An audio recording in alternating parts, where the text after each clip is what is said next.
My guest tonight is Cullen Smith. He is a wordsmith and etymologist. And we're going to get into undoing some heavy-duty programming to do with our language. And you're going to have a great time with this one. So let me bring him on. Okay, can you hear me? Yeah, I can hear you now. I'm sure they can hear us better than we can hear each other. I want to ask, first of all, how you got into etymology, to tell my listening audience a little bit about yourself for people that don't know you, and how you got into etymology and why this is so important on this 5-5 day, all about change, Cinco de Mayo. Maybe we can even get into the etymology of that too.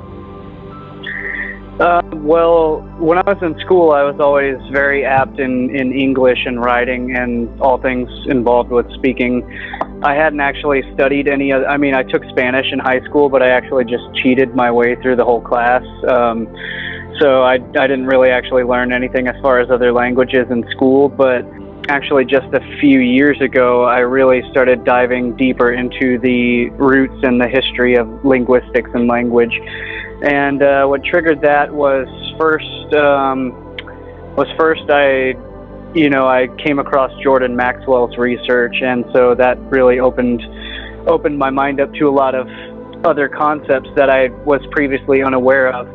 And after that, I ran into a good friend who is now a good friend of mine on YouTube called Trutheresy3, and his name is Christopher Lord. He actually really introduced me into my true skills and my true talents involving studying language and connecting how its basically, or its roots and origins go even deeper into, I mean, basically all language arrives out of archetypal symbolism as well as mythological archetypes and anthropomorphic characterizations of natural principles regarding cosmology, geometry, symbolism, and the way we use it now, our written language, is basically just an extension of an inherent universal principle of language, which, I mean, we think of language as being, words and speech and writing and reading, but that's not language at all. I mean, language involves so much more. Language involves smell, color, sound. Language is communicated through the senses. I mean, that's how we language is just any form of communication, a form of conveying a message. And when you get to the deepest and the most core truth, the highest truth is that silence is the original language. And you start to understand that silence is a language in and of itself. And you can interpret different things through silence as well, and through things like meditation as well. And through this whole discovery, I've come to learn that, well, I've come to evolve to sort of, I don't so much like to listen to music with lyrics as much as I used to.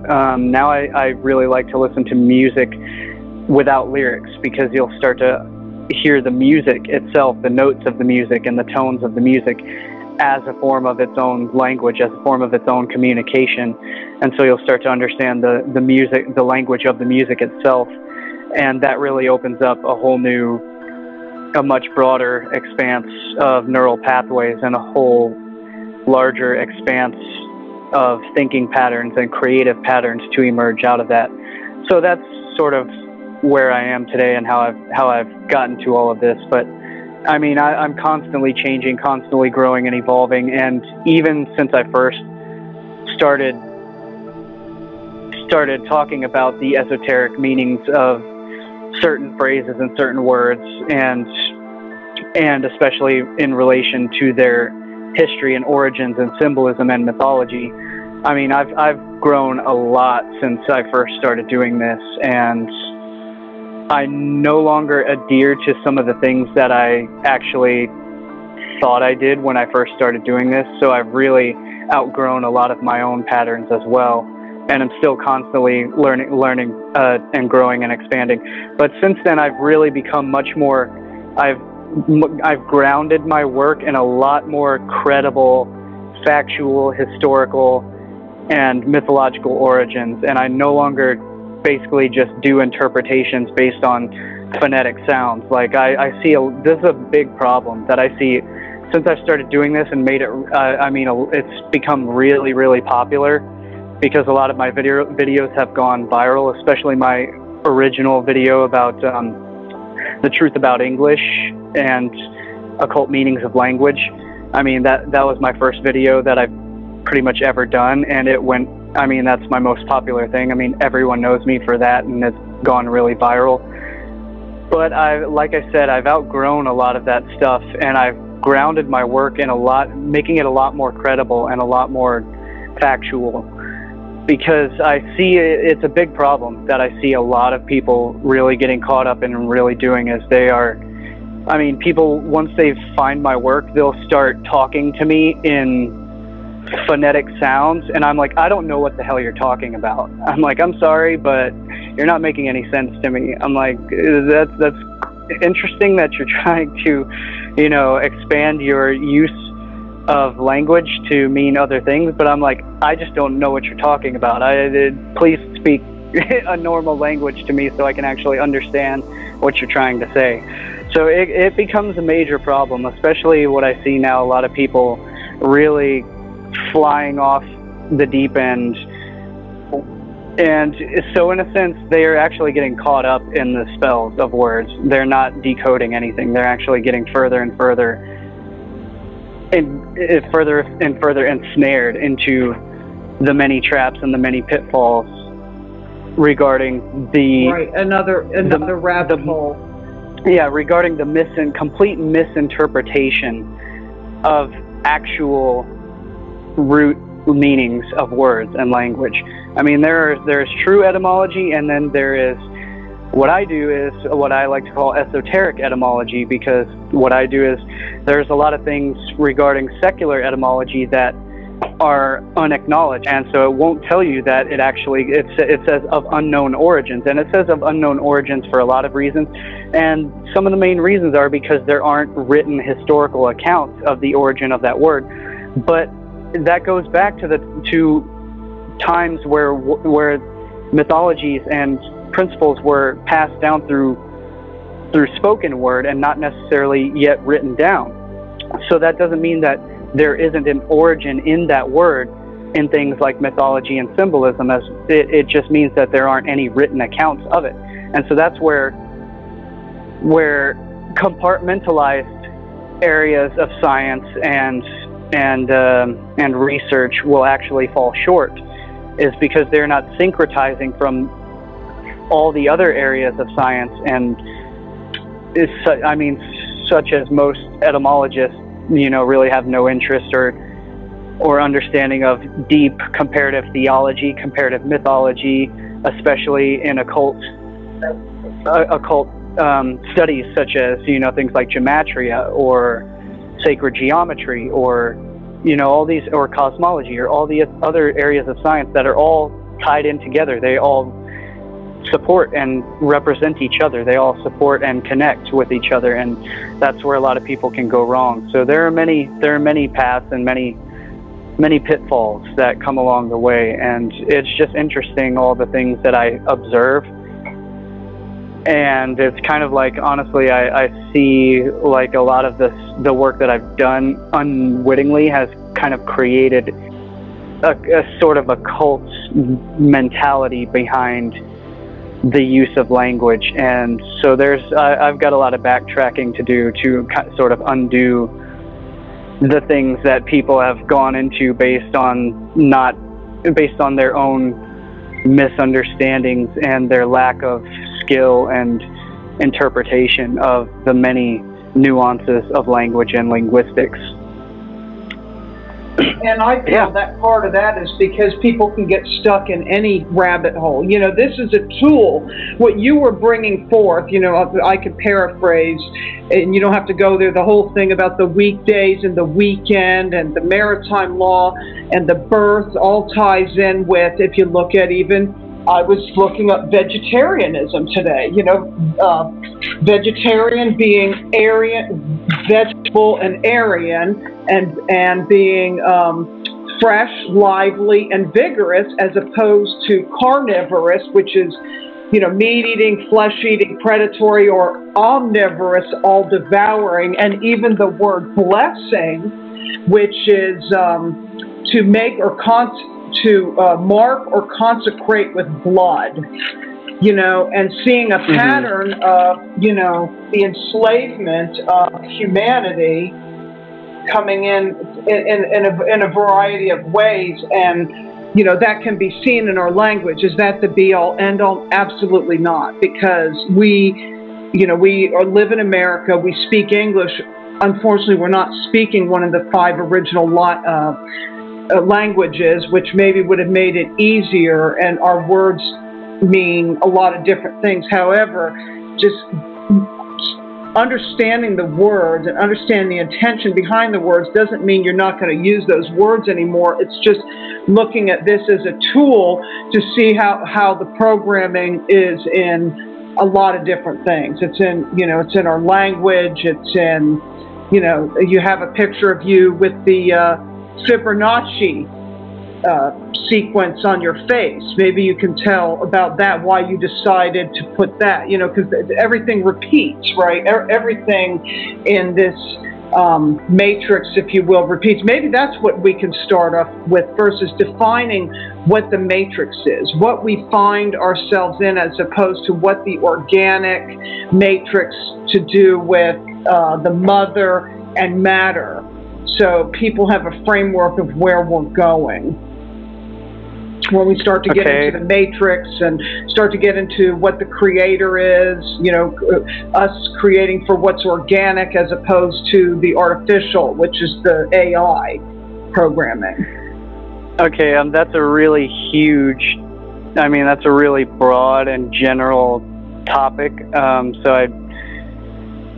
So yeah, that's I mean, that's something very broad to go off the top of my head on.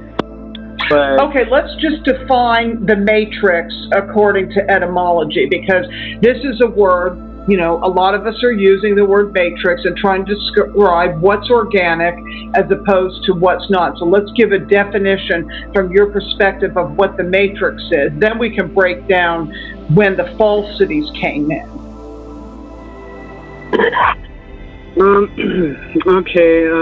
Well, matrix comes from generative root of matrice, which comes from the roots of mater, which means mother, which means womb. So the matrix is literally just the womb.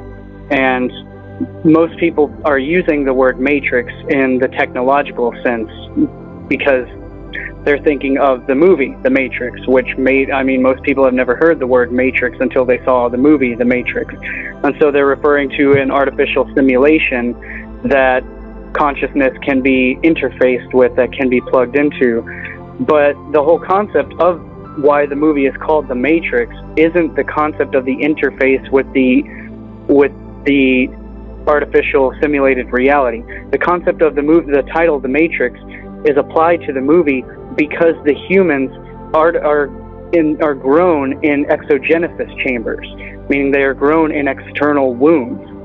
And so that's why the movie is called The Matrix, because they're grown inside external wombs. So the Matrix is referring to the interconnected network, which is also the other secular definition, not the actual original etymology of the word matrix, but the later definition of matrix is also applied to something that interconnects things. Like, for example, you have the matrix of your fingernail, which is the nail bed, which is where the nerve endings connect together. So it's a network, it's a connecting of an interface.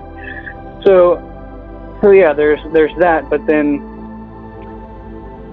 so that's the actual origin of the word matrix and how we're currently applying it. But I mean, like I said, it's a really broad and general topic to sort of go down, and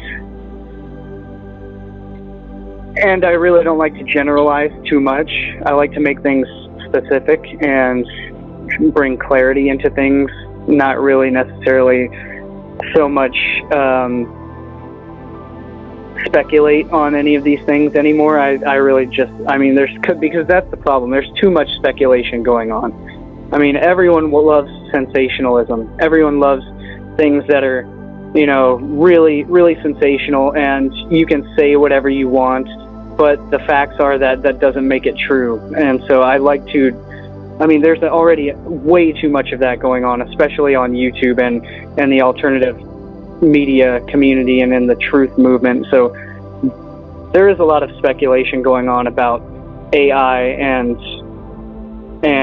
you know, transhumanism and all of these things, but I just like to keep things, I don't know, my interest, like I said, my interest has changed along the way, and it's sort of, and it's also, it's part of my life path as I'm now coming into my Saturn return, which means it's about grounding ourselves into something that is really credible, and, you know, and using things that we can really discern to be true to understand the world around us and where we have come from, and how we can use that to go to where we want to get to, where we want to be. And so involving that regarding nature and things like transhumanism or a singularity or an artificial reality is basically the parasites of our womb, or in other words, our Mother Earth, which is the womb that we are inhabiting. We are the cells within the larger organism, which is the Earth itself, which goes on and on to infinity, which is what we call God. So, you know, most people think that God is a man because that's what they've always been told. But the truth is that there is no evidence for that. There is more evidence for that God was originally female, if anything. But the truth is that nobody has any idea what God is, except for the fact that what we can prove through mathematics and geometry and study of cosmology and electricity and all of these areas of science, what we can prove about God is that God is, we have to study biology to understand everything about life and the universe and nature and everything in general. We have to study biology, period.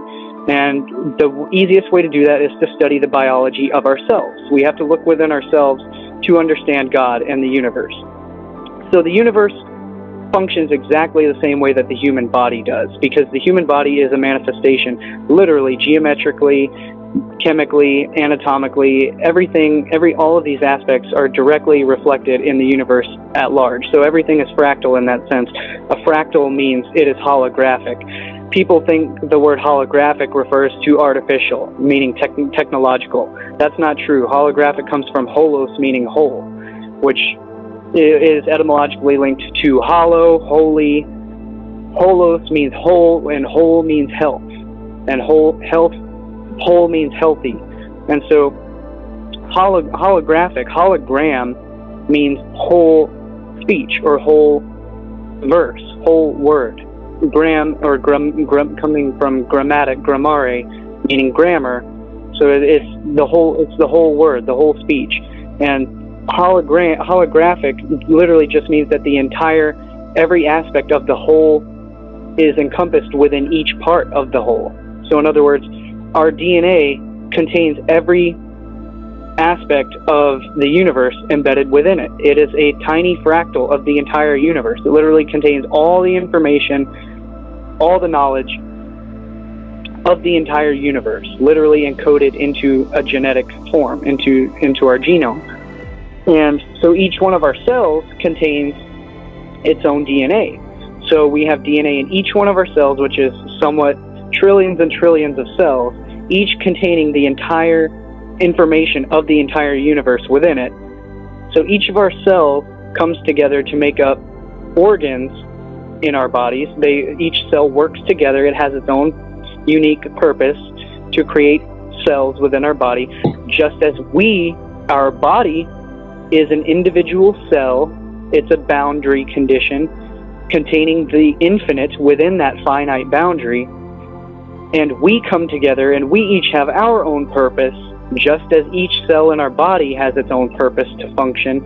We each have our own purpose to function as a whole, and we come together to form communities, which come together to form networks, which come together. So humanity is literally supposed to be forming, and we actively are, whether we realize what we're creating or not, but we are actively creating a larger organism, which is creating a whole nother. So we are literally creating God. We are creating God as a larger organism, which we are just a part of. So, I mean, so to say that, you know, to think that God is a male, you know, as depicted in the Bible and most theologies, is ignorant. And because the fact is we have no idea what gender, you know, the larger organism is that we are inside the body of currently. So, I mean, so we are cells within the body of God. You know, the earth is a cell that we are organisms inhabiting. The solar system is a larger cell. The galaxy is a larger cell within that body. Galaxies form together to form superclusters, which are basically like the organs of the universe, and then on to infinity. Is the universe is just a cell within a larger. So it just goes on to infinity. So we have no idea to determine what type of organism it is that we are inhabiting. You know, the universe is follows electric filaments, which form, you know, the same network as the neurons in our brain, and you know, the galaxies will look exactly, or the star nebulas will look exactly like the iris of the human eye. And these things are not just coincidence. These things are inherent fractal patterns. They are principles of nature itself, and nature forms these things because that's the pattern of nature. That is the code to nature. That is the code to this matrix, which is the womb that we are inhabiting. So who knows what you know, what will come of all of this. But the point is to understand that everything is inherently connected, and that we are a reflection of the principles of nature itself, and that we are not, therefore nothing is separate. We are not separate from nature. We are not we are a product of nature, but we are inherently embedded within the functions of nature. So therefore we have, I was just thinking about this the other day. I was like, you know, so every species on Earth has its own purpose, its own function to role to play in nature. You know, trees produce, they're the lungs of the planet. You know, they recycle CO2 and they produce oxygen for all the other organisms to breathe. And yet humans, it's not really understood what our specific purpose in nature is. Like, each species has its own function to play in nature, but what is our purpose for being here? And that's well, I've had deep realizations that we're actually an extension of the plant kingdom, that the plant kingdom is the predecessor of all eukaryotic life, which is animal life. So all animal life stems from the roots and stems from the plant kingdom.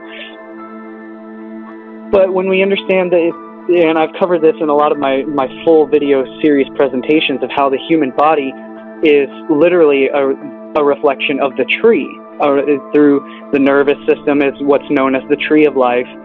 The Torus dynamic, the Torus field dynamic, which is the physics of all electricity and function of all life in this universe, follows the Torus dynamic, which when we look at the trees follow the Torus donut pattern as well. So everything is modeled from the Torus, but so the trees are a Torus, the human body is a Torus as well, and the human nervous system functions as a tree as well. You have the nerve endings being the roots of the tree. The brain would actually be the branches or the canopy of the tree at the top, at the head. And so it's literally, we are a direct fractal representation of trees. But not only that, we have functions, a role and a function to play in nature that's supposed to proliferate nature and reproduce the products of nature. So in other words, we're supposed to consume the foods that are most conducive to us, that are going to bring us the most health, the most life energy, which comes directly from light itself. So the closer we eat to the pure energetic principles of light, which is fruit and vegetables, the closest thing we can get to actual sunlight, then that will give us the most vitality, the most life force. But not only that, that's our function. That's why we are here on Earth, is to proliferate plant life. The plants literally evolved human beings so that they could proliferate themselves. And as well as all animals. All animals eat the fruits, the plants of nature, and the animals that eat the fruits will eat the fruits in order to spread the seed of that fruit to various other locations throughout the world. And so that proliferates the species of that plant. So because obviously plants can't get up and spread their seed around.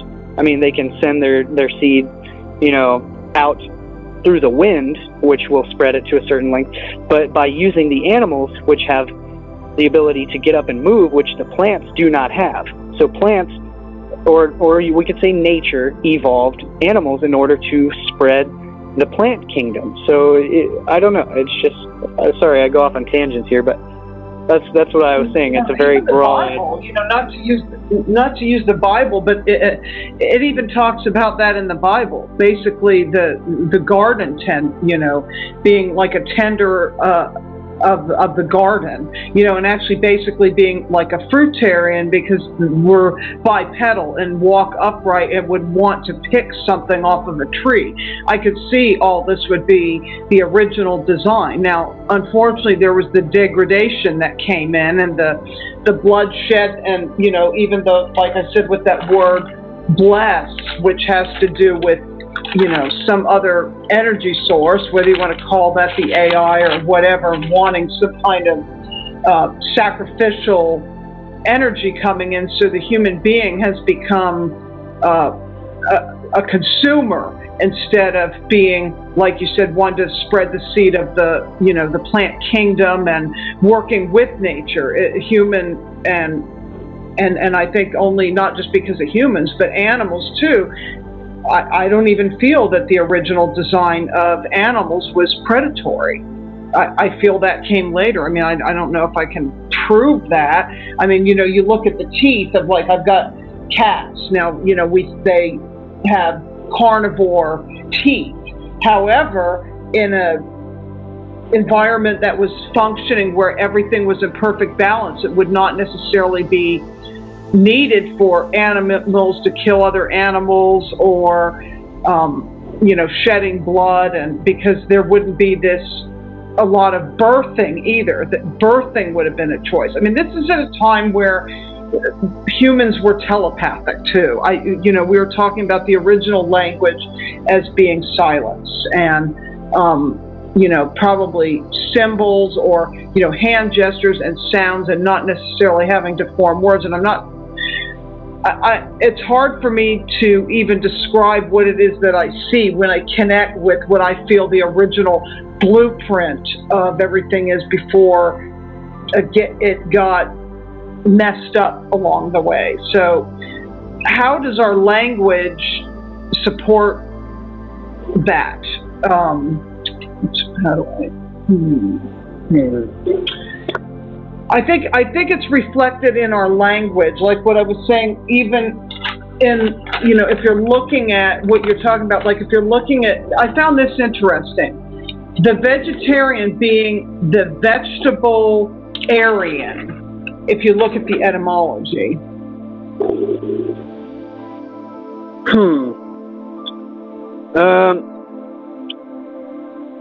Well, yeah, that's another thing that I was... Not Aryan as a race either necessarily, but it's interesting. Yeah, that's another thing that I was touching on earlier, is just breaking down the words by their syllables isn't a credible way to go about understanding the origins of language or how to get to deeper meanings of it. It usually just leads to deeper self-delusion. It's not like, oh, well, the Aryans are eating vegetables, and so no, that's not how it works. Does it have anything to do with air at all, or light? Because it feels that way, but not to get caught up in any of the I think everything can be used for a tool, but to not go down a rabbit hole where it's the be-all, end-all. However, if it sparks something to do research, to connect dots, you know, like what you were saying with, you know, the plant kingdom. I mean, you can look at the body, and you're absolutely right as far as the nerves. And if the language shows that too, but to not get caught up in it. I don't want anybody to get caught up in any rabbit hole, because that's the problem lately, is people go down rabbit holes. You know, they watch a YouTube video and then they're down a rabbit hole, and sometimes you can't even get them out of it. That is not what this is about. This is looking at these words and symbols as a tool to see where we are, you know, what the original design is, how we got off track, how we go back to the original design and start working in alignment with nature, working in alignment with ourselves, in community with each other instead of against it. Because there is, unfortunately, a program where more and more technology is going to be coming in, and, you know, people need to wake up to see that, you know, don't just buy into all the technology as it's coming in, you know. Yeah, that 5G is going to be coming in, and it's kind of scary. Well, yeah, I mean, that's the ultimate goal of that's pretty much the whole purpose of everything that I do, is I've been naturally had this inclination, and I've naturally had a very strong intuition that yeah, I've gone off into my own rabbit holes, but the thing about that, I've been very fortunate, is I have a gift to really just get straight to the core of root meanings of things, and to cut straight through a lot of the BS, and to cut straight through a lot of the illusions. Manly P. Hall had a very profound saying that is, you know, wisdom is not the ability to see things, but wisdom is the ability to see through things.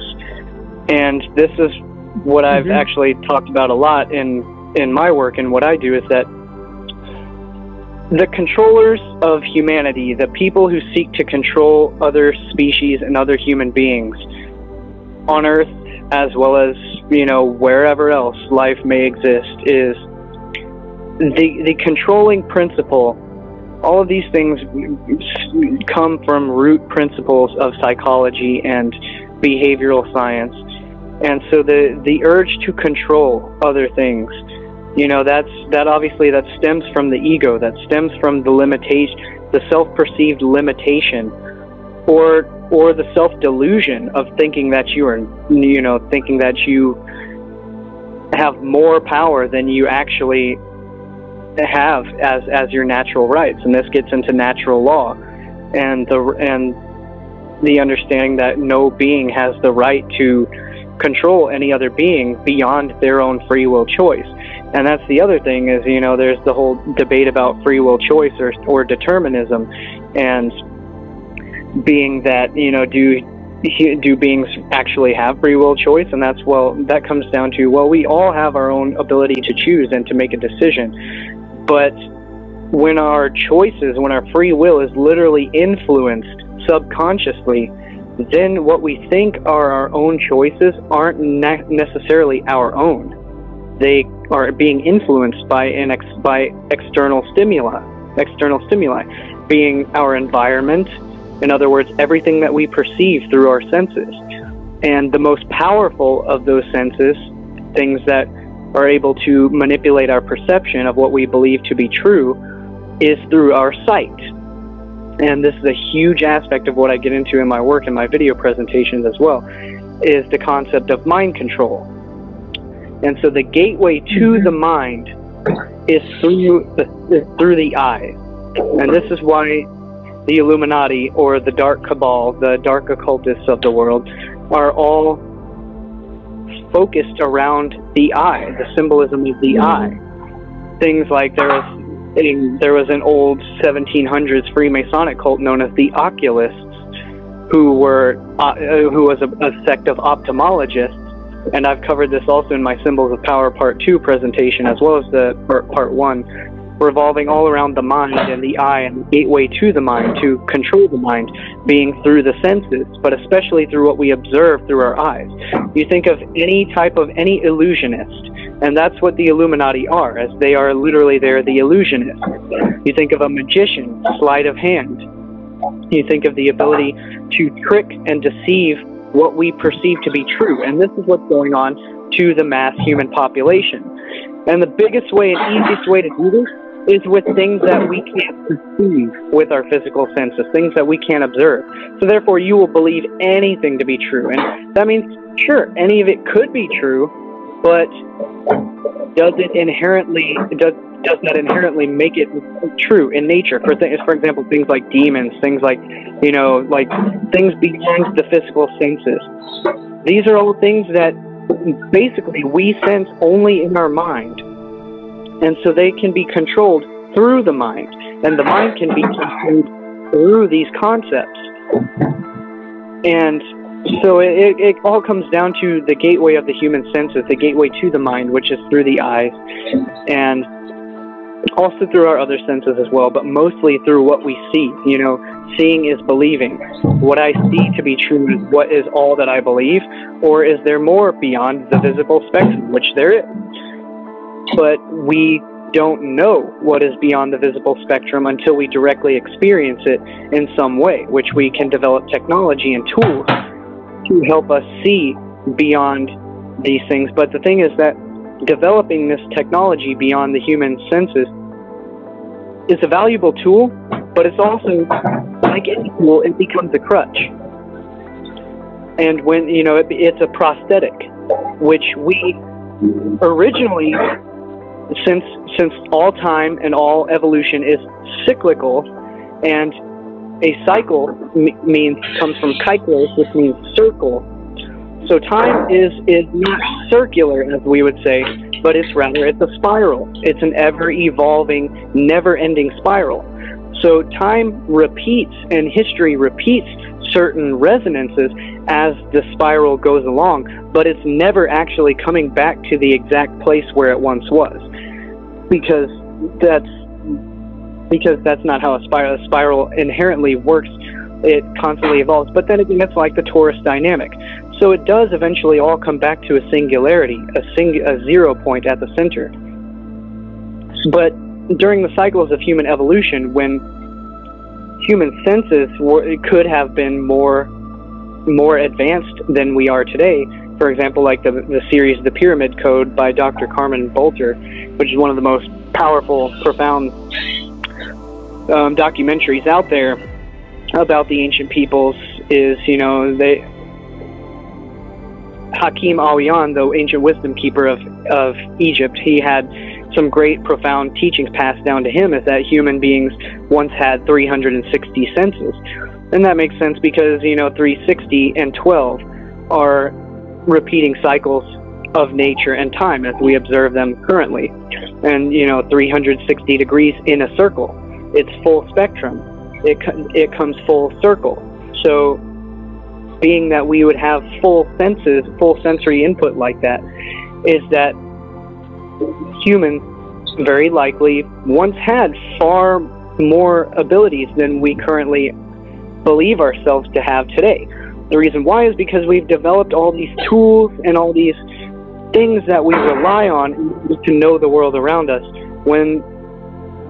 If we cultivate those things within our biological organism, we originally have the tools to be able to understand all these things organically, naturally, within ourselves. So we don't necessarily need to be creating further technology and further tools as a crutch in order to understand the world around us, when we can understand it inherently and principally by understanding who we are inside and where we come from. But that's exactly the problem, is there's pretty much no way to really know where we come from, because history has been is such a battleground. History is such a battlefield of information being controlled, because if you control information, you control what people, information is the foundational experience of all human knowledge. You base your belief system based upon the amount of information, based upon the information that you have access to. So if you have access to false information and you're being fed false information, you're going to perceive false beliefs based upon that false information. So then your behaviors will be inherently false because of your false foundation. Your foundation was built upon the sand, not upon something solid like rock. So all of these, I mean, it's a big,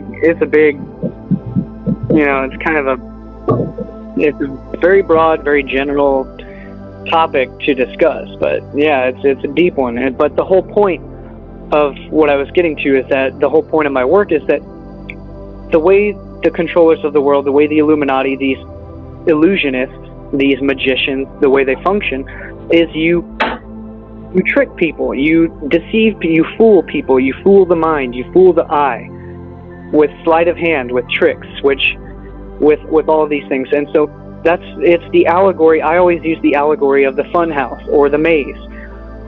And so we see all of these concepts as constantly being shown to us, being revealed to us in our media, in our music, movies, in our stories, in our fairy tales. Alice in Wonderland is the allegory of the Matrix, is this very same allegory. All of these things are the same story being repeated over and over again. So the Matrix is the same story as Alice in Wonderland. First you go down the rabbit hole. That's the key of discovery, that things are not all what they seem to be. So the point of going through the maze, going through the labyrinth, going through the rabbit hole, going through the underworld, is the goal of it is to come out on the other side as a new enlightened person. The point of going through the wormhole, through the rabbit hole, through the vortex, through Wonderland, is to come out the other side quickly, easily, without being distracted, misled by all the wonders, by all the hall of mirrors, by all the distractions and the wonders that are in the funhouse, which is where we find ourselves today. Society is a hall of mirrors. It is a giant funhouse, full of distractions and pleasure-seeking senses, sensory experiences, which are great. I mean, they're not bad in and of themselves, but you have to understand that you can't let them distract you from the purpose of focusing on the center point. So I've talked about this before as well. Is think of this as like, think of a whirling spiral. Envision that in your mind right now. So the way you go through the vortex to the other side is you focus at the very center point. You focus on your 0 point, on the still point in the center. That's where you're going to be still. That's where you're going to be grounded. That's where you know, that's the truth, is that center. You don't veer away from that truth, because the second you start to get out of center, out of balance, what happens? It spins you out, the centrifugal force. You get spun out. Literally, that's why we have these terms. Oh, that person's spun out. You know, they're strung out.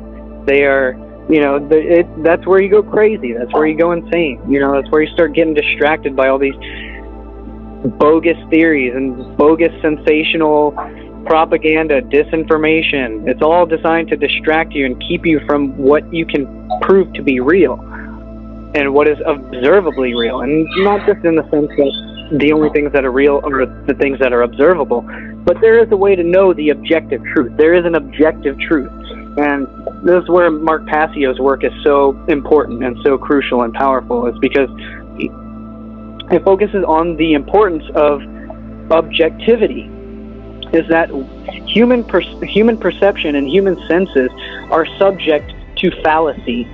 You know, the human perception can never really know the ultimate truth based upon what we perceive, because we can't perceive the totality of existence. I mean, we can only ever perceive certain small fragments of it at a time. And sure, inherently in our core being, we can grasp the totality of it, because we are the totality of it. That's what we actually are. But when we're trying to seek that and know that in this small, limited space of time and reality that we are currently inhabiting, it's hard to know the true totality of what we are. And so in that sense, we can't rely on our subjective perspectives, perceptions, and opinions in order to, rely upon the truth. But yeah, so that's the whole point, is to get through the rabbit hole, get out of Wonderland, where we find ourselves currently, and to get out of the maze, out of the matrix. That's the whole point of all of these allegories, of all these stories, of all these symbols, and all of these things it's ancient stories just being repeated over and over and over again. It goes back to ancient Greek mythology of the labyrinth. You enter the maze, you enter the labyrinth, you slay the Minotaur at the center, and then and then the goddess Ariadne leaves the trail of string in order for you to find your way back out of the labyrinth, and you are transformed. So this is all this ancient story, the myth of the hero's journey. This is all the story of the hero's journey, of the transmigration of the soul, of the evolution of the human psyche, and it's all found within ourselves. And so we are the hero of our own story. And so that's the same mythology, the same story that is portrayed in every single religion, in every single mythology, in every single fairy tale. All these things are the hero's journey. That's what we're going through collectively. That's what humanity is going through as a species. That's what the entire universe functions on. That is literally the pattern. That is the fractal pattern that all of life, how it all goes. That's what triggers evolution. That's what triggers self-introspection, and therefore we can know that, the inherent principle of God can only know itself through experience. And so that's where we find ourselves. Right. Through the Torus Dynamic, the oneness at the center, the 0 point, it expands outward, and then it goes into separation, and it divides itself, and it separates itself as it goes further and further away from the 0 point, and then it goes into separation, which, the Big Bang was at the center, the 0 point. Boom, everything explodes out of that 0 point in a flash of heat, in order for the heat to radiate outwards, so that way it can maintain its core temperature. So it's all about equilibrium. And so the human soul, the human spirit, the universal experience, it's all about the journey from oneness into separation and into diversification, in order to further experience itself through all of these lessons that we can learn through our own experience, and then ultimately in order to converge back into itself, back again into the singularity, which is what the whole concept of transhumanism and artificial reality is. It's literally just the creation of a new experience. It's the creation of the experience internally, and whether that's an artificial internally, the whole point of distracting people, from our connection with nature, from our connection with the organic earth, through, and the way they do this is they take nature, the Illuminati, the Cabal, the dark occultists of the world, they steal nature, have stolen nature from us. They have stolen the principles of nature from us. They've hidden it from us, kept it secret, so that way people lose connection to it. And then they demonize it, so that people think that it's evil, that it's demonic. That's paganism. Paganism is evil. What? Nature? What?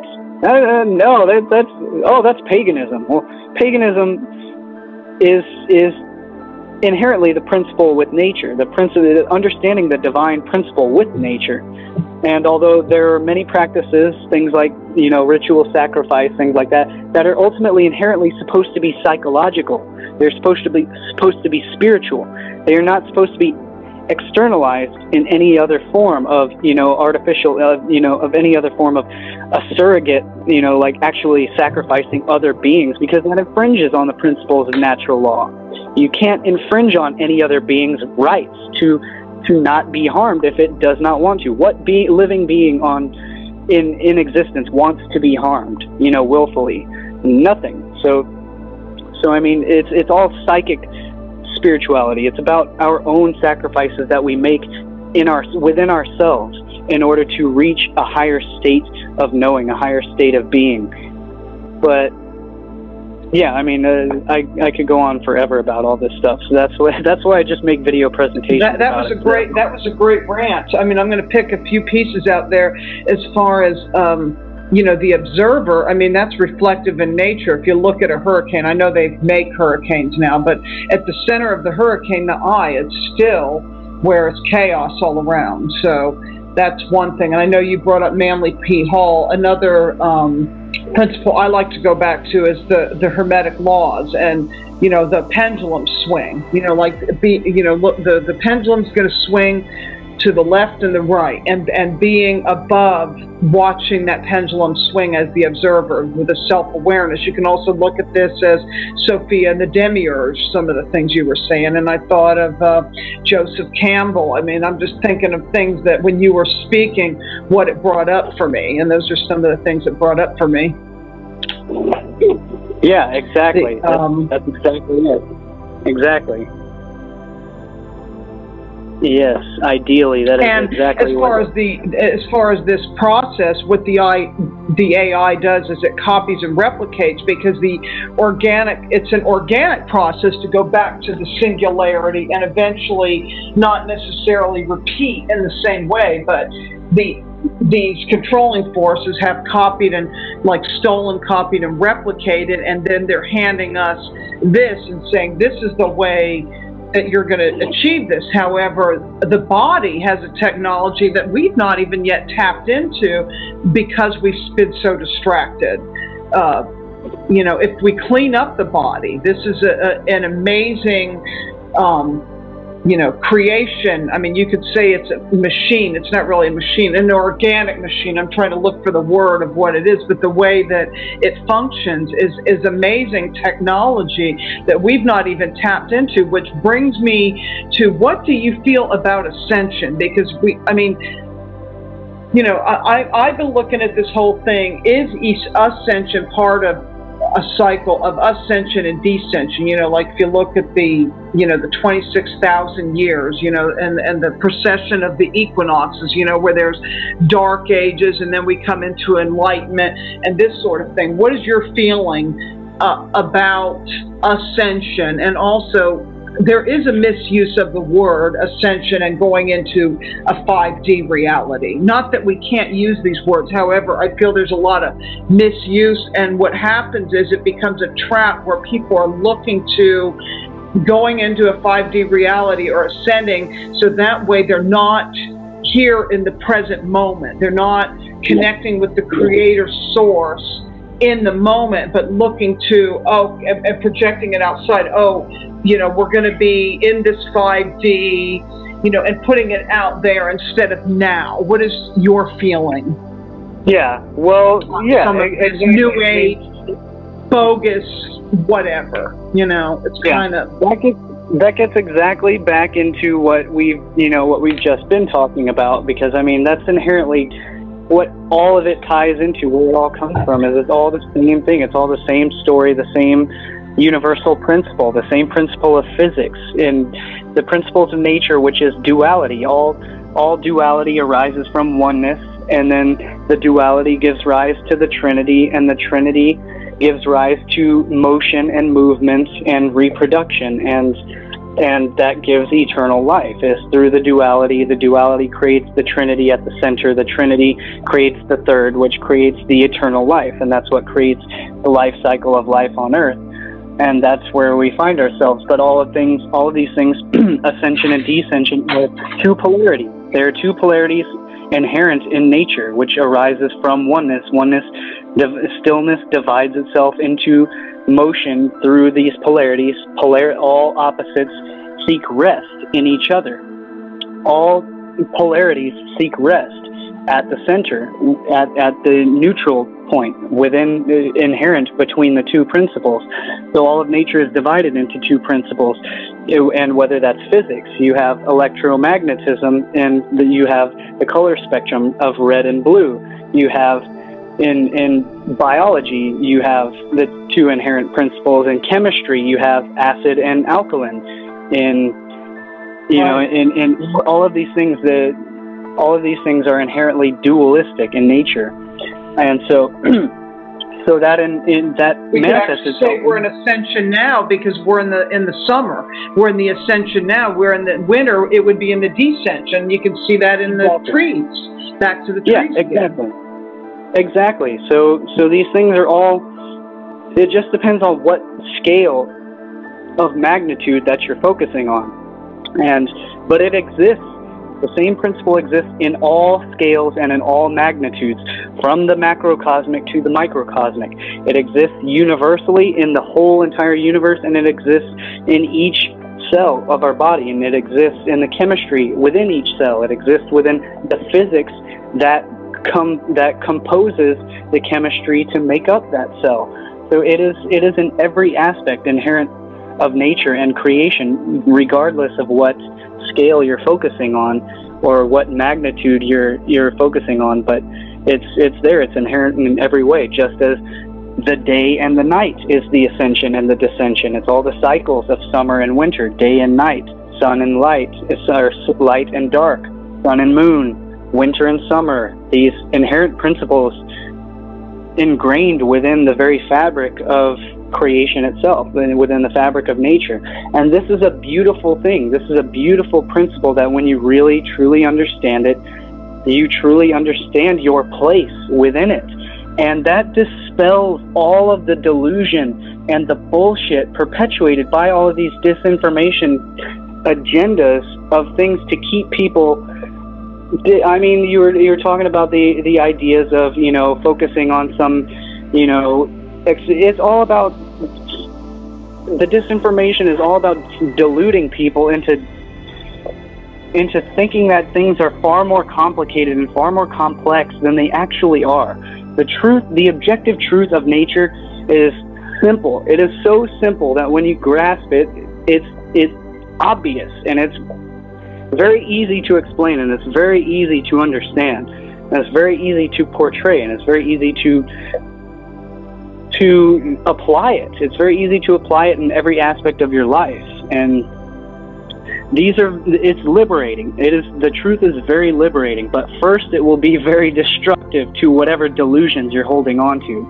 The process of enlightenment is very destructive. It will destroy, and depending on how ingrained in belief and self-delusion you are, it will destroy your life at first, depending on how far out you are from your alignment with the universal truth. And but yeah, so first it will, depending on where each person is at, but we all go through the same process of evolution, of transmigration of the soul. We're just all at different stages. We're all at different points of growth and progression in our spiritual experience. And that's how we are all interconnected, and that's how we're all tied together. And one of the most brilliant and beautiful, simple, it's awesome. A guy called Ken Wheeler on YouTube, a guy who writes very amazing material about magnetism. He sums this up very, very eloquently, that nature is not simple, but it's simplex. It's not complex. It's not simple. It's simplex.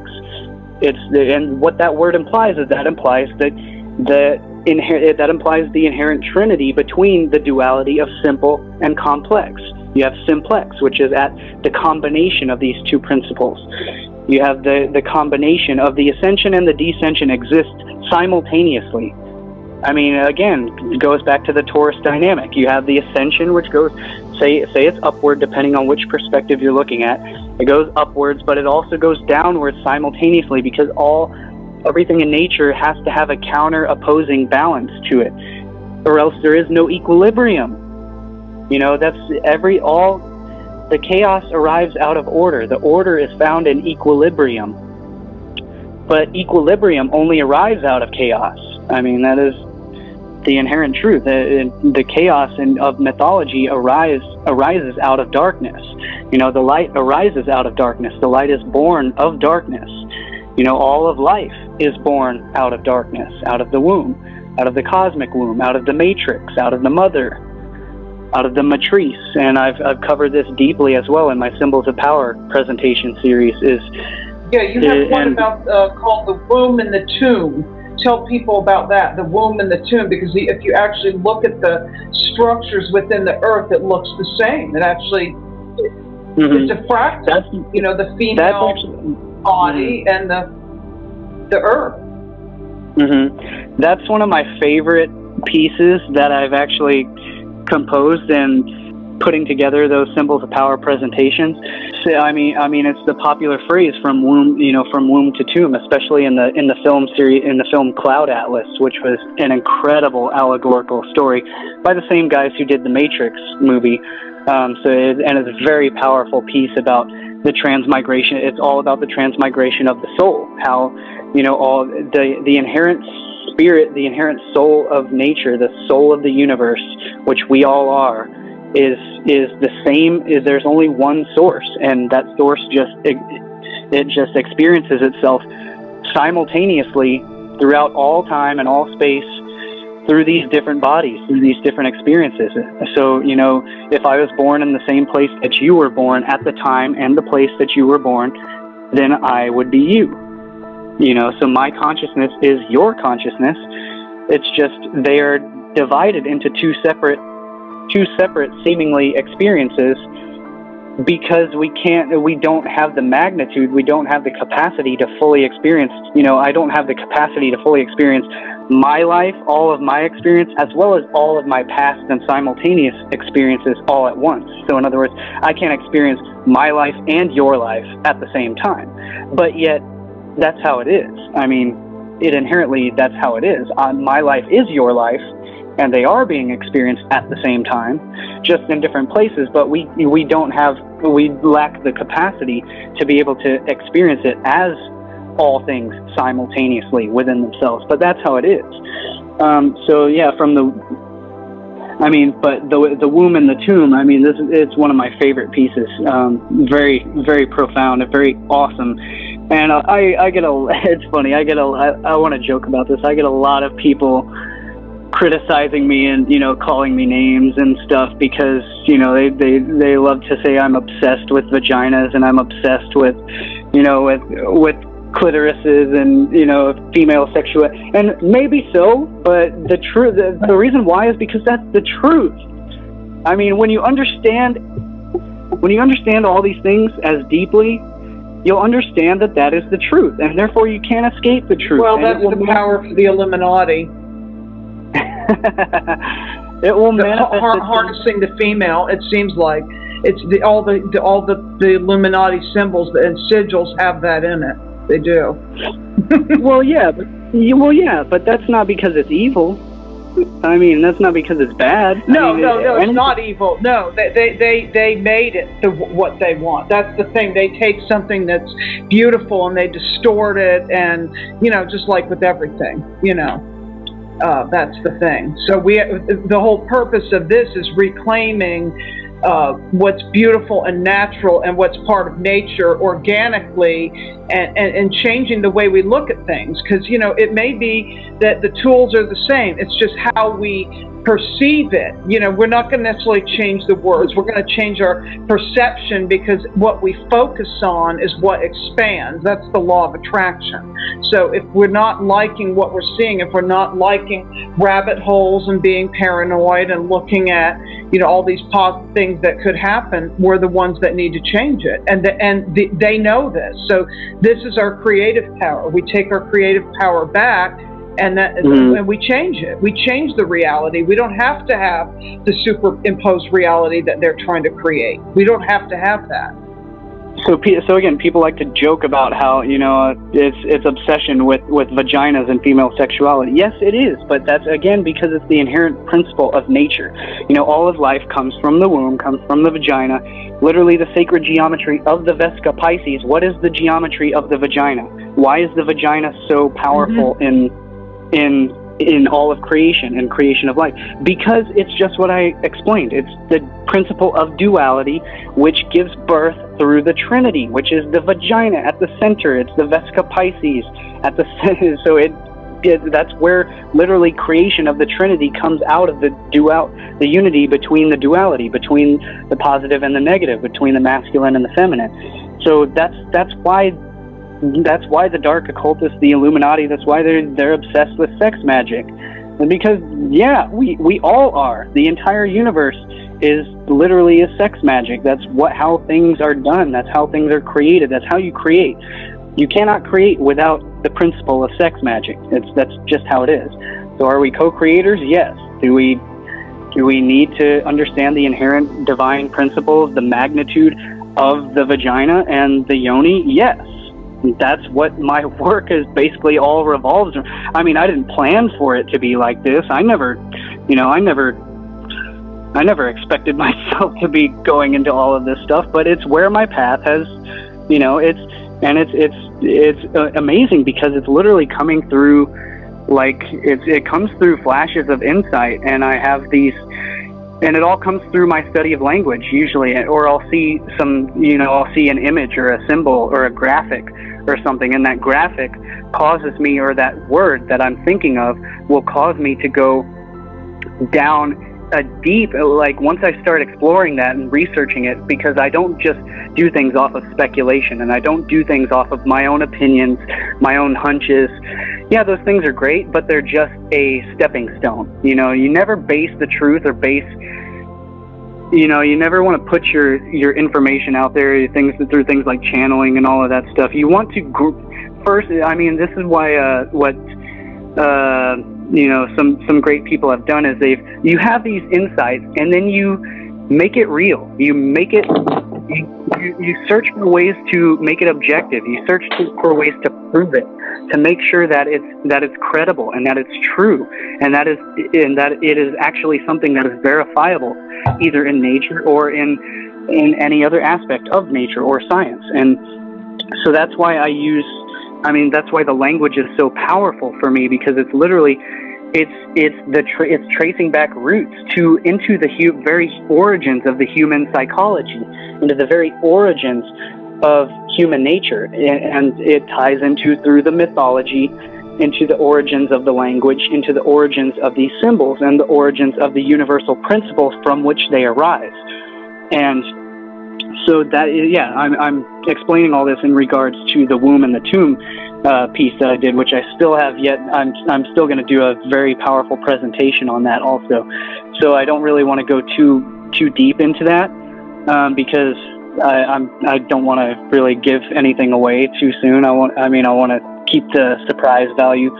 But it's a very powerful article that I put together, and it involves the inherent principles of how the womb is also the tomb, and how we arise. We all come from the womb, and we all end up in the tomb, which is buried in the, that's why we bury our dead in the ground, because you're burying the dead in the womb of the earth, which is the mother. So what? We're born from the womb of our mother, and then we are buried back into the womb of the Mother Earth in order to be reborn. Why do we do that? Because we're going to be reborn from that womb as well, again. That's why we do it. And that's why they had the tumulus mounds, which you're buried, and the word tomb comes from tumulus, which is an ancient burial mound.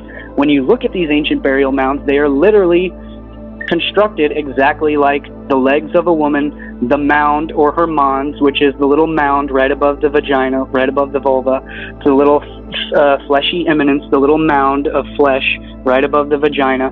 So in other words, it's the little hill.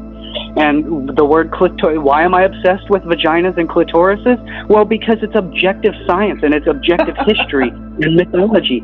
So yes, I'm obsessed with the clitoris. Why? Because clitoris comes from clitazine, which means the aspect of it literally the words mean little hill. What does clitoris have to do with little hill? Can someone answer that for me? Because I can explain it very well. I don't think anyone else can explain it, but I can show you why it is. Why does the clitoris come from the word regarding to little hill? Because it's found on the side of the little hill. Anatomically, it is literally found on the side of the hill. And so I covered this deep also in my Symbols of Power presentation as well. But I'm going to go specifically, I'm going to go so much deeper into just that, because while I was doing that, that's where I came across all these pieces, just through studying just through these insights of the language. As I started to make that presentation about what I knew, a little bit about what I knew about sexuality, as I started to get into it, everything went fractal on me, and I started learning so much more, and it started blowing my mind. And it seems like it's stuff that I've always, I'm drawing on universal knowledge. And when you brought up, I'm seeing some dots that I want to connect, because you keep bringing the female up. Well, we don't want to forget the phallus and the obelisks and all that. The obelisks, that can be used not necessarily in a positive way. But what I'm seeing when you said the little hill, what's been coming to me over and over and over and over and over and over and over in the past week is all this information about the crystal caves, and going into these caves, where they say it can be like 140 to 165 degrees. I don't know if you've come across any of that, because you were talking about earlier, us being connected to the plants, which we are, but we're also, we hear a lot about us going from a carbon base to a crystalline base, and how connected are we to the crystals also? Well, that's an interesting connection to what I was just talking about with the womb and the tomb piece as well, because again, this is a part of the article that I put together as well, was that how what's the story of Christ? Well, the root was the Christ literally is the root word of crystal. The Christ, the Christos, the chrism, the crystal, which means the sparkling or the oil. It's referring to the spark of the aspect of light. The chrism, which is the oil, which is, and what does oil do? Well, it reflects light, and that's why you anoint. Christ means anointed. It refers to the anointing. You anoint with the oil. The oil gives the sparkle. It gives the appearance of the reflecting of the light. So that's what we are. We are all a reflection of the universal light within ourselves. We are a reflection of light of each other. We are the reflection of the divine essence, the divine spark within ourselves.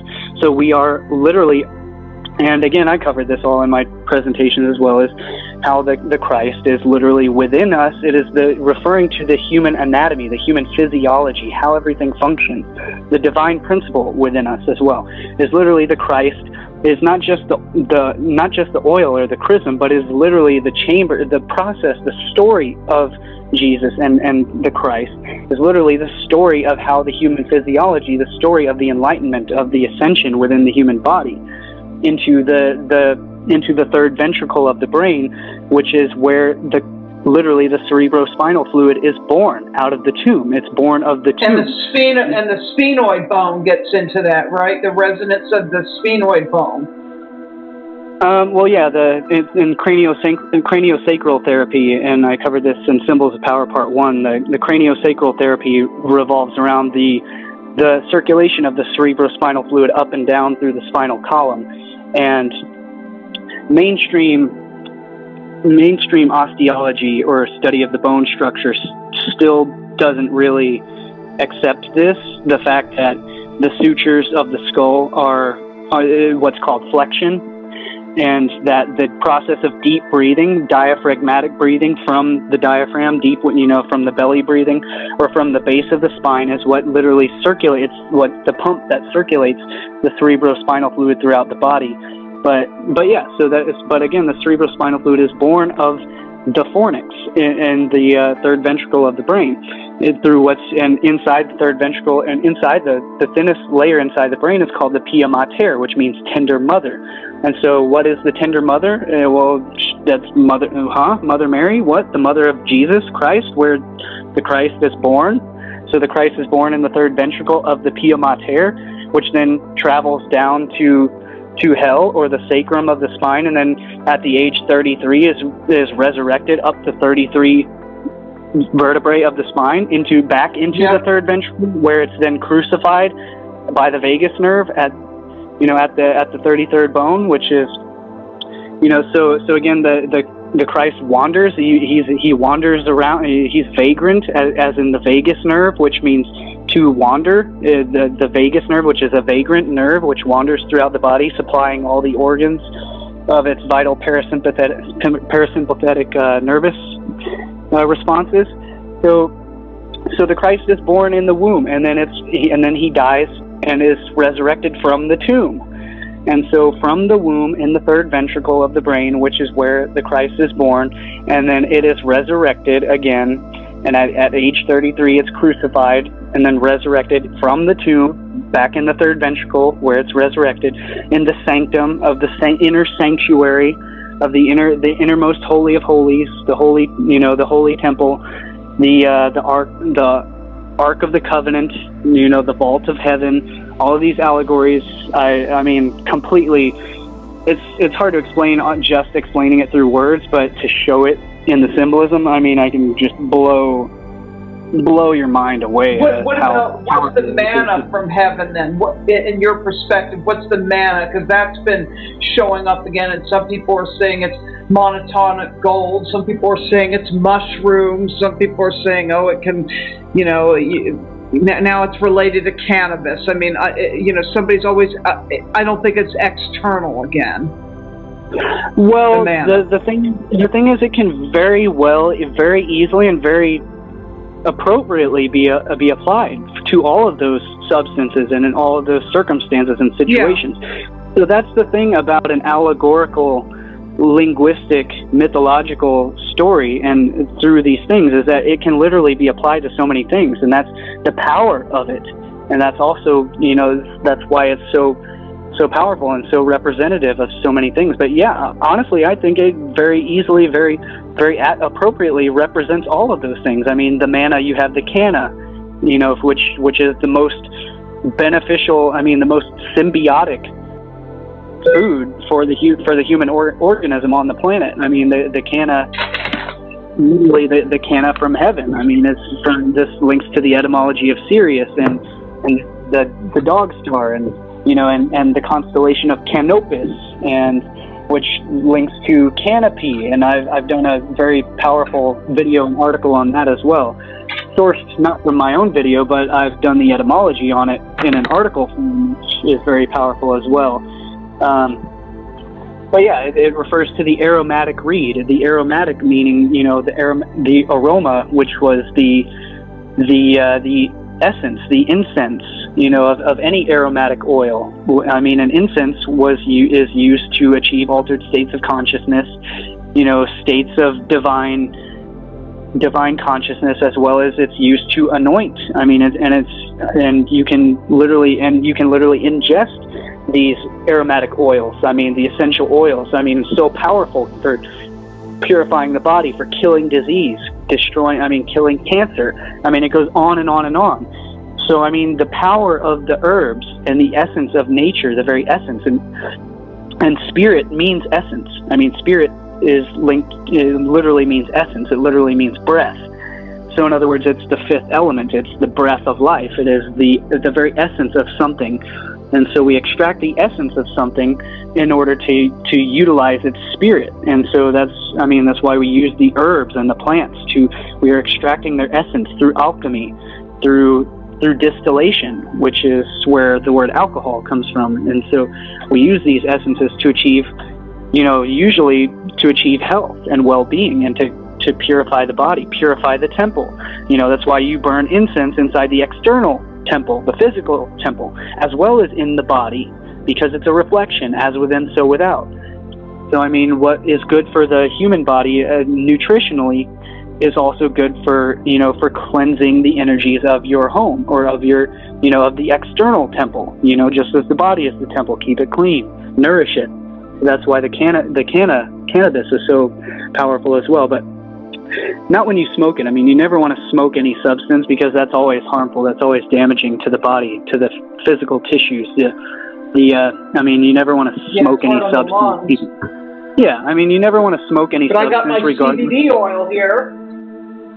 Oh yeah, yeah. I mean, the best thing is to eat it, to ingest it. I mean, to eat it, to ingest it raw, or also it has other powerful. It has very powerful properties, either heated, either cooked, or taken raw. But they each have their own unique properties and own unique, very powerful effects that it does. But yeah, I mean, so you know, people ask me, what about cannabis? Well, you know, you never want to smoke any substance. I mean, vaporizing it is much better. Vaporizing is beneficial in certain ways because the warm vapor actually breaks up a lot of congestion, breaks up a lot of tars and resins in the lungs.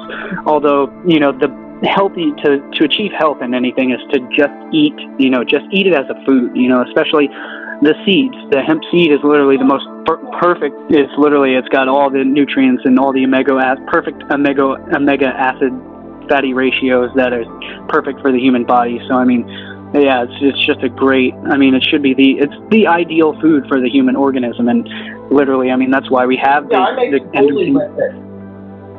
why we have the endocannabinoid system in our body. But the thing is, since we have the endocannabinoid system in our body, we don't necessarily need the external substance. I mean, we produce the endocannabinoids in our own body, within ourselves. We have the endocannabinoid receptors in our body. So we don't necessarily need the external substance, but it's the ideal food, and that's why it's been taken away from us. Why? Because again, you steal nature away from people, and then you sell it back to them in a bastardized and synthetic form that's no longer healthy and no longer beneficial.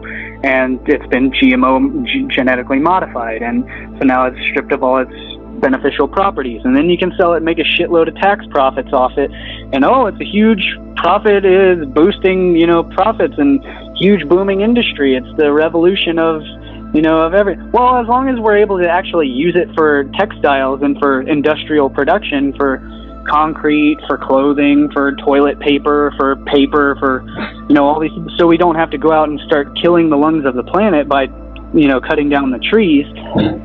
Which I just found out another extremely powerful aspect of the forests, which again, I was referring to the oils of the herbs and these things, which are, you know, the oils of especially pine trees and coniferous trees are called terpenes. Cannabis also has very powerful terpenes, and that's what gives it an incredibly aromatic, amazing smell, is all those very pungent, very powerful terpenes in it. And so those terpenes, what they actually do is they literally seed clouds. It literally forms clouds. So, and those clouds, the way the forests release massive amounts of terpenes during the warm seasons of the month, all the trees start blooming and they start blossoming. And they start releasing all these terpenes into the air. It literally seeds the clouds, which creates more rain. And so the reason they do that is it also regulates the temperature of the forest. It keeps the temperature from getting too hot. So it's literally, the trees are more than just, you know, circulating the air into the atmosphere, you know, producing oxygen and recycling CO2, but they're literally also, I mean, they're literally the geoengineers of the earth naturally. I mean, so when we start cutting down or clear-cutting our forests, we're doing so much more than just disrupting the oxygen content of the atmosphere and everything. We're literally destroying the climate as well, because it destroys the forest's ability to regulate its own temperature. And that destroys the temperature for all the other organisms and the plants that are in symbiosis with that forest. So I mean, it goes on and on. I mean, it's just kind of like I do. Once I get going on a tangent, I just go on and on and on. That's great, though. I try and stay quiet. With all this, what do you feel? Because people are still, you know, I want to bring up this Ascension and 5D thing again. The whole thing is coming into balance, but people by nature still think, oh, they prefer summer over winter, or they prefer ascension over descension, or they prefer what do you feel is the end game of all of this? I mean, do you feel at some point we're going to go through some kind of change within the singularity? I don't know how many hundreds of years or whatever it's going to take. But like, say the reincarnational cycle of all this repeating, everything repeating, does it end, and then it shifts and goes into something else that maybe eventually repeats, but it won't be what this is, the way we've been in a 3D reality. From your research, have you come to any such conclusion? Well, I mean, I have. I mean, I'm pretty sure that everyone has in certain ways, but the thing is that I won't really comment or speculate on it. Dates or any of that. It's not any of that. Like, everybody was looking for 2012 to be something, and yes, there was a shift in consciousness, but obviously, I just came back from Chichen Itza, and the Mayans never left, and the world didn't end. Yes, the Toltecs invaded the Mayans, and then the Aztecs, and this what brought in all the blood sacrifice, and then the Spaniards came, and degradation, but they're there. Our guide was Mayan, so the Mayans didn't go anywhere. A lot of what I feel has happened with Chichen Itza, I will say, is to get tourism to go there, because if you go to the place, to me, it's like you look at a live coral reef. I mean, I want to tell the story anyway, so might as well tell it. You look at a live coral reef, or you look at a coral reef that's not alive anymore, and the pyramid does not feel alive, and yet it has a resonance where, if you clap in a certain place just from the geometry, it'll make the sound of a bird. It's very much like Coral Castle, because I went down to Coral Castle in Miami, and to me, it's kind of the same. I mean, I didn't really see, I've been other places that I felt were much more alive. This had a resonance, but I didn't feel the aliveness. I do feel it's important historically, but a lot of it, my feeling is to bring tourism there. I mean, that's just my take on it, but I'm glad I went. It was a great experience. But I still haven't gotten to go to any of the sacred sites yet. That's one of the most important things that I still want to do, is get to all the sacred sites around the world, and literally step back into my own ancient memories of all these different locations of the earth, and just soak in the collective memory of the morphic field, the morphic resonance of the human mind, which is embedded in the mind of the earth, which is the ionosphere. Which is funny thing about that is, since I just thought about it, is that that's the whole point of what HAARP and the chemtrails and everything is it's the heating up and the messing with the ionosphere, which the ionosphere is literally collective human. It's literally the collective human mind. I mean, that's where all of our thoughts come from. Yes. Is from the mind of the earth, which is the ionosphere. And I mean, this is what Nikola Tesla, his work was all about, and why he explained why the human brain waves are directly correspondent to the resonant frequency, the human frequencies of the earth, is because our mind is literally tuned into the thoughts of the collective human mind, which is the collective mind of the earth, which is what the ionosphere is. It's the resonance of all human mind, of all human thought. And of course, our minds extend far beyond the earth into the entire universe itself, since the entire universe is electric, and just as our bodies and all of life and nature is electric. And so obviously our thoughts extend far beyond the earth itself, but the earth is, the ionosphere is the collective memory of humanity, as well as the oceans as well. So there's another important video presentation that I still want to put out, is about the importance of the memory of water. And so how all of our collective memory, the memory of our body, is actually stored in the water of our cells. Not, and this gets into Bruce Lipton's work with epigenetics and studying how the brain of the cell is not the nucleus. It's not, the nucleus is the gonad of the cell. It's where the genetic information is passed along.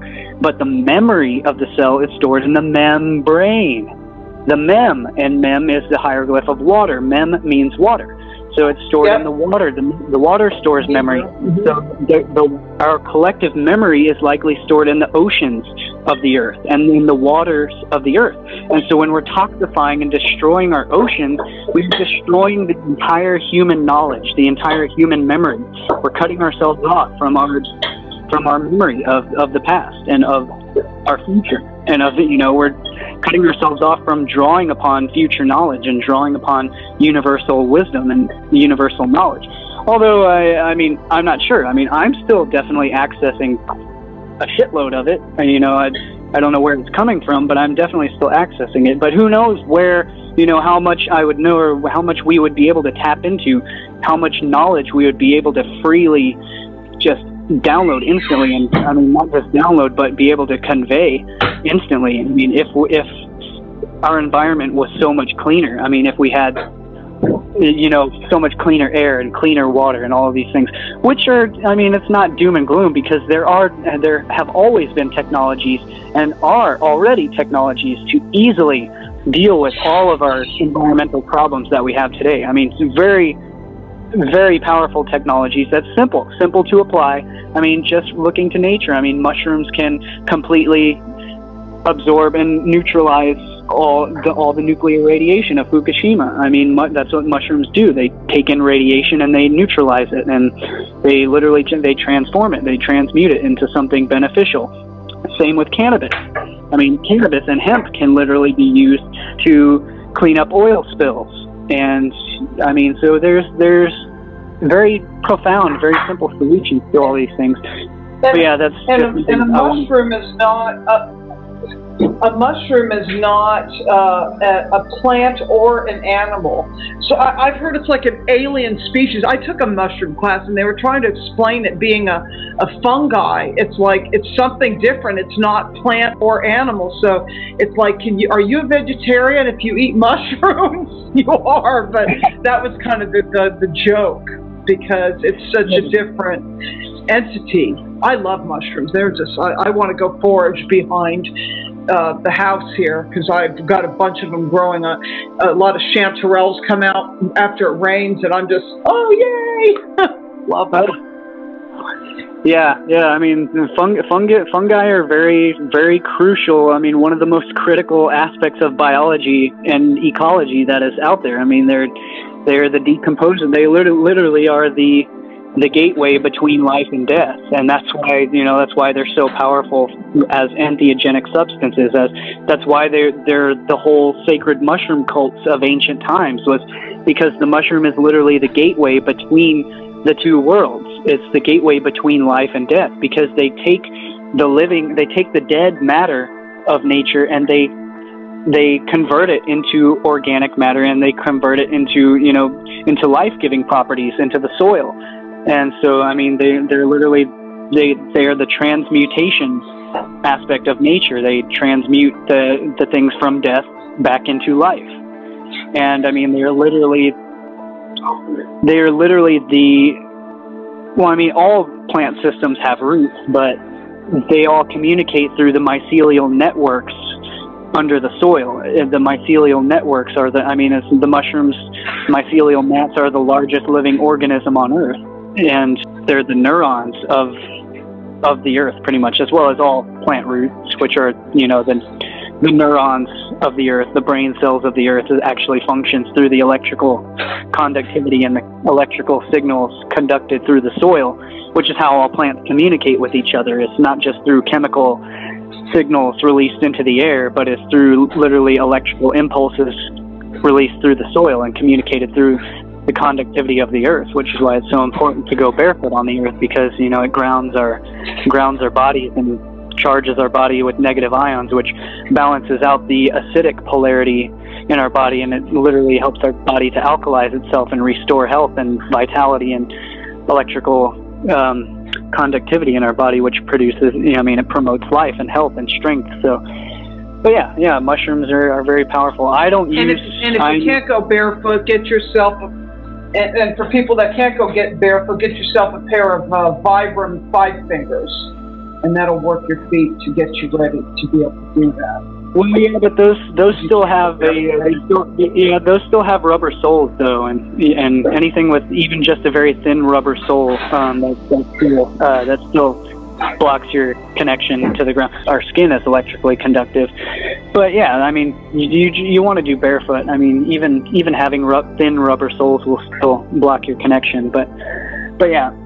So that's a great thing. Oh yeah, for the connection, but to get people's feet where they can even walk. I mean, you know, we're so used to wearing shoes that it actually takes people time to get their feet conditioned to be able even to walk barefoot, because, you know, you've had your toes in a cage for, you know, years. Yeah, right? Yeah. This is what that's one of the best things about the 5-finger shoes is that it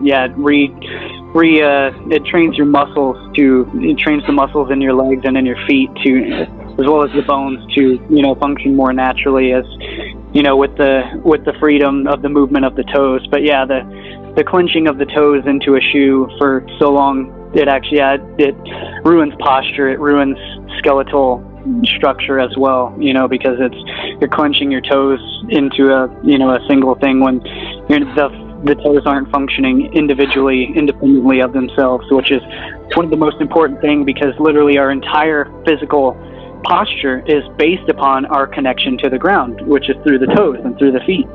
So, you know, when our toes aren't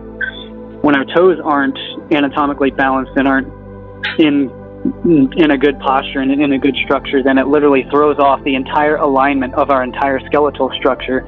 So yeah, that's definitely a good thing, and that's also the other main, you know, the main importance of going barefoot frequently. And I mean, I go barefoot as much as I can. I also go shirtless as much as I can, because, you know, I mean, the sunlight is one of the best things for us. Not too much, of course, but you want to get adequate amount of sunlight on the skin. So that's why I just like to, I mean, you've got to connect with the elements of nature. The elements of nature are what are going to keep us, I mean, it's literally what's going to keep us sane and healthy and happy.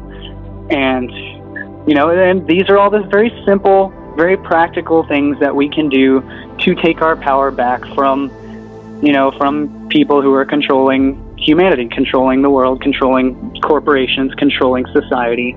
I mean, that's the way we do it. It's very simple. We go through lifestyle changes. I mean, and this is what I'm starting to focus a lot more, particularly on my YouTube channel about, is I mean, I get a lot of people, you know, who have seen my presentations, and they're like, this is, you know, mind-blowing esoteric information, but what the hell do I do with all of it? You know, everyone's like, how do we use it? What does it mean? Like, how does this make my life any better? And I'm like, well, it's very simple. You're supposed to apply it to your life in every aspect of your life. It's supposed to become a lifestyle.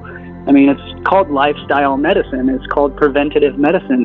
If you integrate these practices in your daily life, and that's how we take our power back from people who are destroying the planet. I mean, it's not only that, but it's not just living it, but, I mean, we have to share that as well. I mean, we have to be the example. We have to be the change that we want to see. And the best way to do that is the best form of revenge is living well. So we have to live well if we're going to, you know, get back at people who are trying to disconnect us from nature, disconnect us from our true purpose, from our divinity with each other, and with what provides for who we are.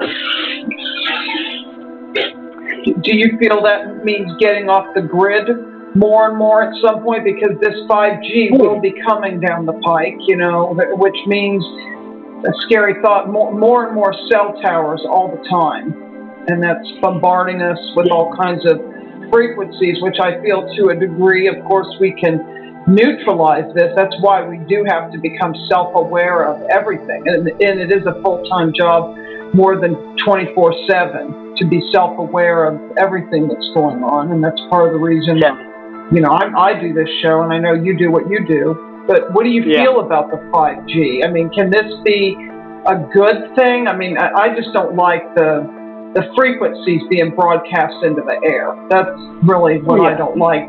Yeah. And I don't like having to have handheld devices everywhere.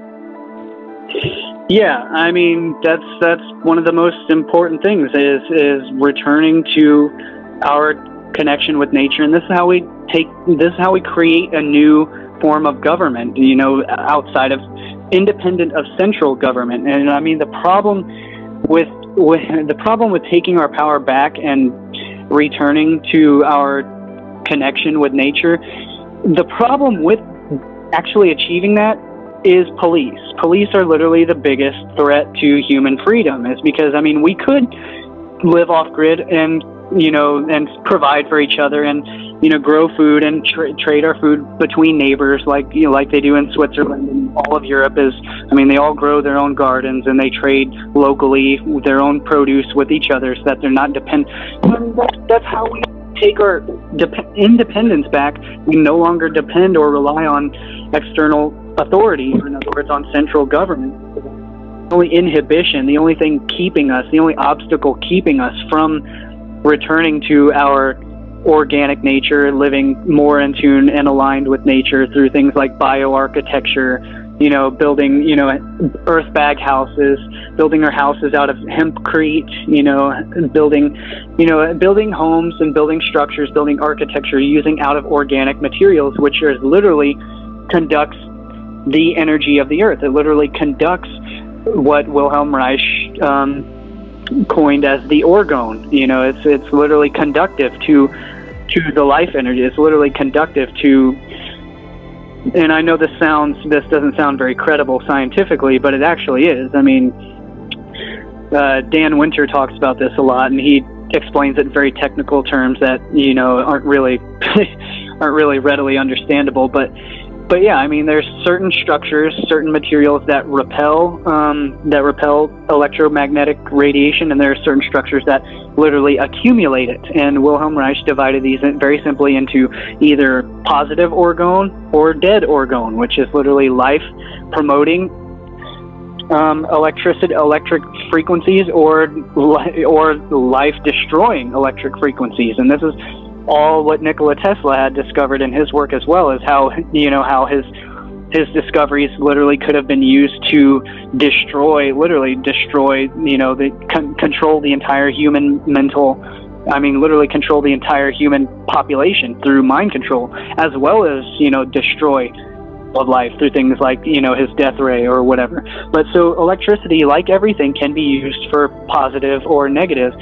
And so, I mean, so we have to apply these organic materials to promote our health and to promote our mental well-being, and also to the things that will actually be able to biodegrade. That's why hemp and cannabis is so powerful for utilizing as a building material, as well as for basically every other industrial thing that we do with our lives. But what I was saying was that the only inhibition to these things are the police. You know, they're the only ones that will literally think that it's actually illegal to live off grid, and they're the only ones that are actually in the way of, I mean, the government can't stop us from living off grid. The police can, because the police enforce the stupid codes and false legal statutes of the government. So, I mean, without people carrying out the will of controllers, then there is no control. Then there is freedom. But the problem about achieving freedom is that, you know, not everybody believes in it. Not everybody understands how it works. Not everybody understands the point of, you know, they just don't understand the whole scope yet. And so that's where we have to, you know, that's what we have to continue to hammer on. That's what Mark Passio is so powerful about doing is, I mean, if we want to achieve true liberation in not just ourselves, but, I mean, we can achieve liberation of ourselves mentally and personally, but to actually, you know, integrate that socially and communally with each other, that's where, you know, it gets into the idea of, you know, we have to reach the police. We have to get the people who are enforcing all of these stupid things, trying to keep people from being able to collect rainwater on their own property, from being able to grow gardens in their front lawns. You know, front yard gardens are illegal in certain states because of the you know, community code. It has to be up to code, and front yard gardens are unsightly, you know, because they're not visually appealing, visually aesthetic. So that's why we have to grow frickin' grass on our front lawns instead of actual food that's going to produce for our neighbors. And I mean, so it's so easy, it's so simple, all of these things that to change our lives, to change our world, change our planet. But the problem is that, you know, people are just indoctrinated. They think that the government makes all our rules and provides everything for us, and what the government says is somehow right. I mean, they just don't understand. And you know what? I don't actually believe that. I think they do. Everyone understands at this point. Everyone knows. It's no longer a secret. Everyone is at the point where it's reached a tipping point. Everyone knows. But the problem is, you know, most people that are police, they don't want to get another job. They don't want to risk their career. They need money. They need to provide for. I mean, we have to. This is a big thing that I've also been contemplating, is that, you know, all business and corporations should be in business in order to make their business obsolete. You know, every business their business model should be to advance technology, not just technology, but to advance the progression of the human species to the point where what they're doing actually becomes obsolete. You know, for example, like the oil industry. Oh, you know, I'm in the oil industry, but the point of doing what I do is in order to advance ourselves to come to a point where we no longer need oil. You know, in other words, it makes itself obsolete. But that's the problem, because if you get in the oil industry, then you're like, oh, well, I've built this empire, you know, and I have to pass this empire down to my children and to their children. So what the hell is going to happen when oil becomes obsolete? So then so then it becomes a virus. It becomes a detriment to everything because of its own perpetuation. That's the concept, the ego concept of that refuses to acknowledge its own inevitability, that refuses to acknowledge its own mortality. You know, that gets into the concept of transhumanism right there, or something like that. You know, it's because of the fear of death. It's because of this fear of death and this infatuation with immortality. That also, it roots and stems, and it permeates deeply into the entire religious philosophy as well. Is that, you know, is that, you know, yes, we are eternal, yes, we are infinite, but knowing that we don't need to just, like, you know, infatuate ourselves with trying to achieve immortality, especially not artificial immortality, because that's not immortality. You know, that's, yeah, I don't know, but yeah, that just gets me into the whole concept of that. You know, the ego seeks to perpetuate itself. The ego is the thing that's afraid of death. The ego is the thing that wants to live forever, and yet that doesn't. But, you know, the eternal soul is what lives forever, is what permeates all things. The spirit, the breath of life, from which all life comes from. All life draws breath. And, I mean, so that's, you know, and draws the electricity of life. All life draws from electricity, which is the force that permeates all the universe. And that's what gives life. That's what transmits information. That's what transmits intelligence and consciousness. So yeah, I mean, all business should be in the business of making themselves obsolete, unless it's something like, you know, helping, just like a medical doctor should be in the business. Just like a medical doctor should be in that business too. The medical matrix. I always call it the medical matrix because they want people coming back. You know, exactly. To get dependent on drugs and this and that. It's the same type of thing as the oil industry. Exactly, you know, it's that's what the whole economy, that's the whole flaw of this entire social system, of the structure, is that, you know, it's all based on, you know, self-perpetuation. And, you know, so the doctor relies on his income on, you know, people being sick, but you can still do most of these things, but transform them into a much more aligned purpose with actually maintaining people's health. I mean, because people probably can't always be perfectly healthy. Yeah, we want to healthy. resonate this in our heart. We don't want to be fighting the system, because that doesn't work either. I mean, that's, you know, going down the other rants of, you know, like the information you used to bring forth with, you know, the birth and the maritime law. I mean, know people that were actually trying to charge people to get out of the system, like get rid of your driver's license, get a passport that's a sovereign citizen passport, and then doing all these things actually causes more, opening a can of worms causes more problems. You know, if you fight the system, then you can end up going to jail. I mean, it's just crazy. It's not about any of that. We know all those are false things, but it's a game until we all collectively dissolve that game. It's not something you can just actually go out and fight. Like, I'm not going to have a driver's license, you know, because I'm a sovereign citizen and I shouldn't have to have these numbers behind my name or whatever, capital letters. And yeah, exactly. And I mean, and the people, that's another rabbit hole. That's another trap. Yeah, that's one of the things is that, I mean, everybody needs to be able to provide for themselves and support themselves, and we all need to support each other. And I mean, that's just the thing about it, is that it's, you know, it's hard to do all of these things and still be able to support ourselves, you know, once we extract ourselves from these systems.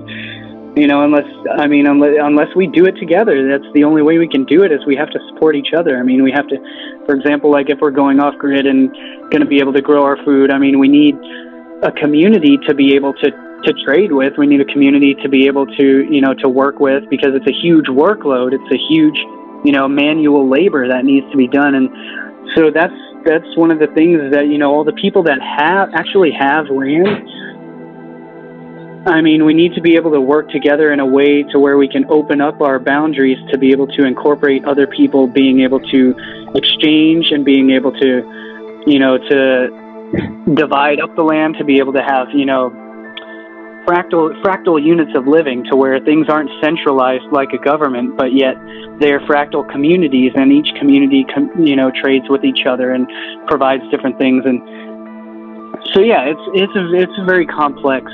I mean, it's just so complex, such an issue, and honestly, I don't. The core seems to work well. I mean, I've still seen communities where there's still, you know, egomaniacal behavior, where people still have to work on their ego, not running amok. But I know from my research of Dominhor, it seems to work well there. Yeah, I have some friends who have been there and who have told me about that. Yeah, it seems pretty cool from what I've heard, but yeah, I mean, that's the way. I mean, we know we have to do these steps, you know. That's how we have to do it. But I mean, like I said, the only inhibition from that is I mean,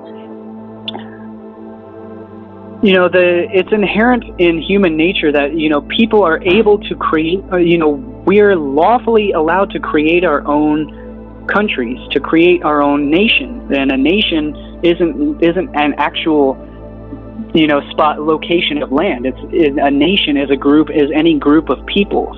You know, it's a group of peoples that come together. That's what makes a nation. And so, I mean, how do we, you know, it comes down to how do we create our own, you know, create our own system of government. You know, and that's the thing that central government that's what the whole chaos is created for, is because it's trying to keep us, you know, it's trying to create so much chaos that it overshadows the power of the knowledge of being able to actually withdraw and create our own new system that just simply doesn't rely on central government at all. You know, it's about literally not fighting the way things are. You can't vote a new system into place. It's the same system. You can't vote you have to create a whole new government. And the way you do that is each family, you know, operates on their own principles. You know, those families come together, they create a community. That community operates on its own principles. You know, those communities work together, and so everything is fractal. It's on smaller branches, but ultimately it all relies on individuality, the rights of the individual over the rights of the collective, because the collective does not exist without the individual rights. I mean, unless we're just a bunch of zombies, a bunch of drones, literally a bunch of ants or a bunch of, you know, insects that operate on a hive mentality, which is what the ultimate goal is. That's what the whole purpose of the transhumanism and the expansion of the government and the deep state and the utilization of the cell towers, and that's what it's all about. It's all about, you know, distracting our true purpose into things that are keeping us from focusing on our spiritual nature, on our evolutionary growth, on our emotional growth, on our personal skills, actually being able to attain, you know, physical skills, things like, you know, specialized skills like building, you know, whatever it is that our particular skill set is. It's designed to keep us distracted from that and lure us further into, you know, things like TV and things like, you know, especially video games, the virtual reality world, the VR goggles, you know, until eventually they're gonna come out with the big releases. Hey, you can now plug yourself eternally into the virtual reality. You don't even have to live in, you know, the advertisement for it will be, are you tired of the daily grind of the having to pay bills and having to live and having to eat and having to work? Isn't that such a drag? Well, here, now you can just plug yourself into, you know, virtual reality. You can live there as an avatar eternally. You don't ever have to, you know, you can be whatever you want to be. The 5D Ascension. That's what I wanted to make clear. That is not the 5D Ascension. You know, I mean, I know for a fact, as it exists right now, that there are huge percentage of the population of the world will line up. I mean, they will be lining up as soon as it's ready to plug themselves into an then they'll have the Total Recall experience. You know, like the movie Total Recall. That's how it'll end up for them. Yeah. You remember that? But I mean, yeah, so another thing is, it's important to take, to understand the messages and the implications of a lot of these allegories through movies and music and stories and fairy tales and mythologies and all these things. But it's also very important to not take these things literally. That is one of the biggest problems with discernment of truth and objective reality. People take things too literally, whether that's mythology, theology, you know, esoteric symbolism, Hollywood, predictive programming, all of these things. I mean, that's the biggest thing, is people get lost in literal interpretations of things that, when there's a deeper meaning to it that it's supposed to convey. That's the thing about symbolism and language, is it operates on many, many levels simultaneously. And it's being able to see through the surface layer into the deeper levels and to continue to reveal these deeper layers. So there will always be deeper layers. And it's always a progression of growth. And that would be my ultimate, basically one of my main lessons for everyone. Right, to bring everything into balance, because that's the thing.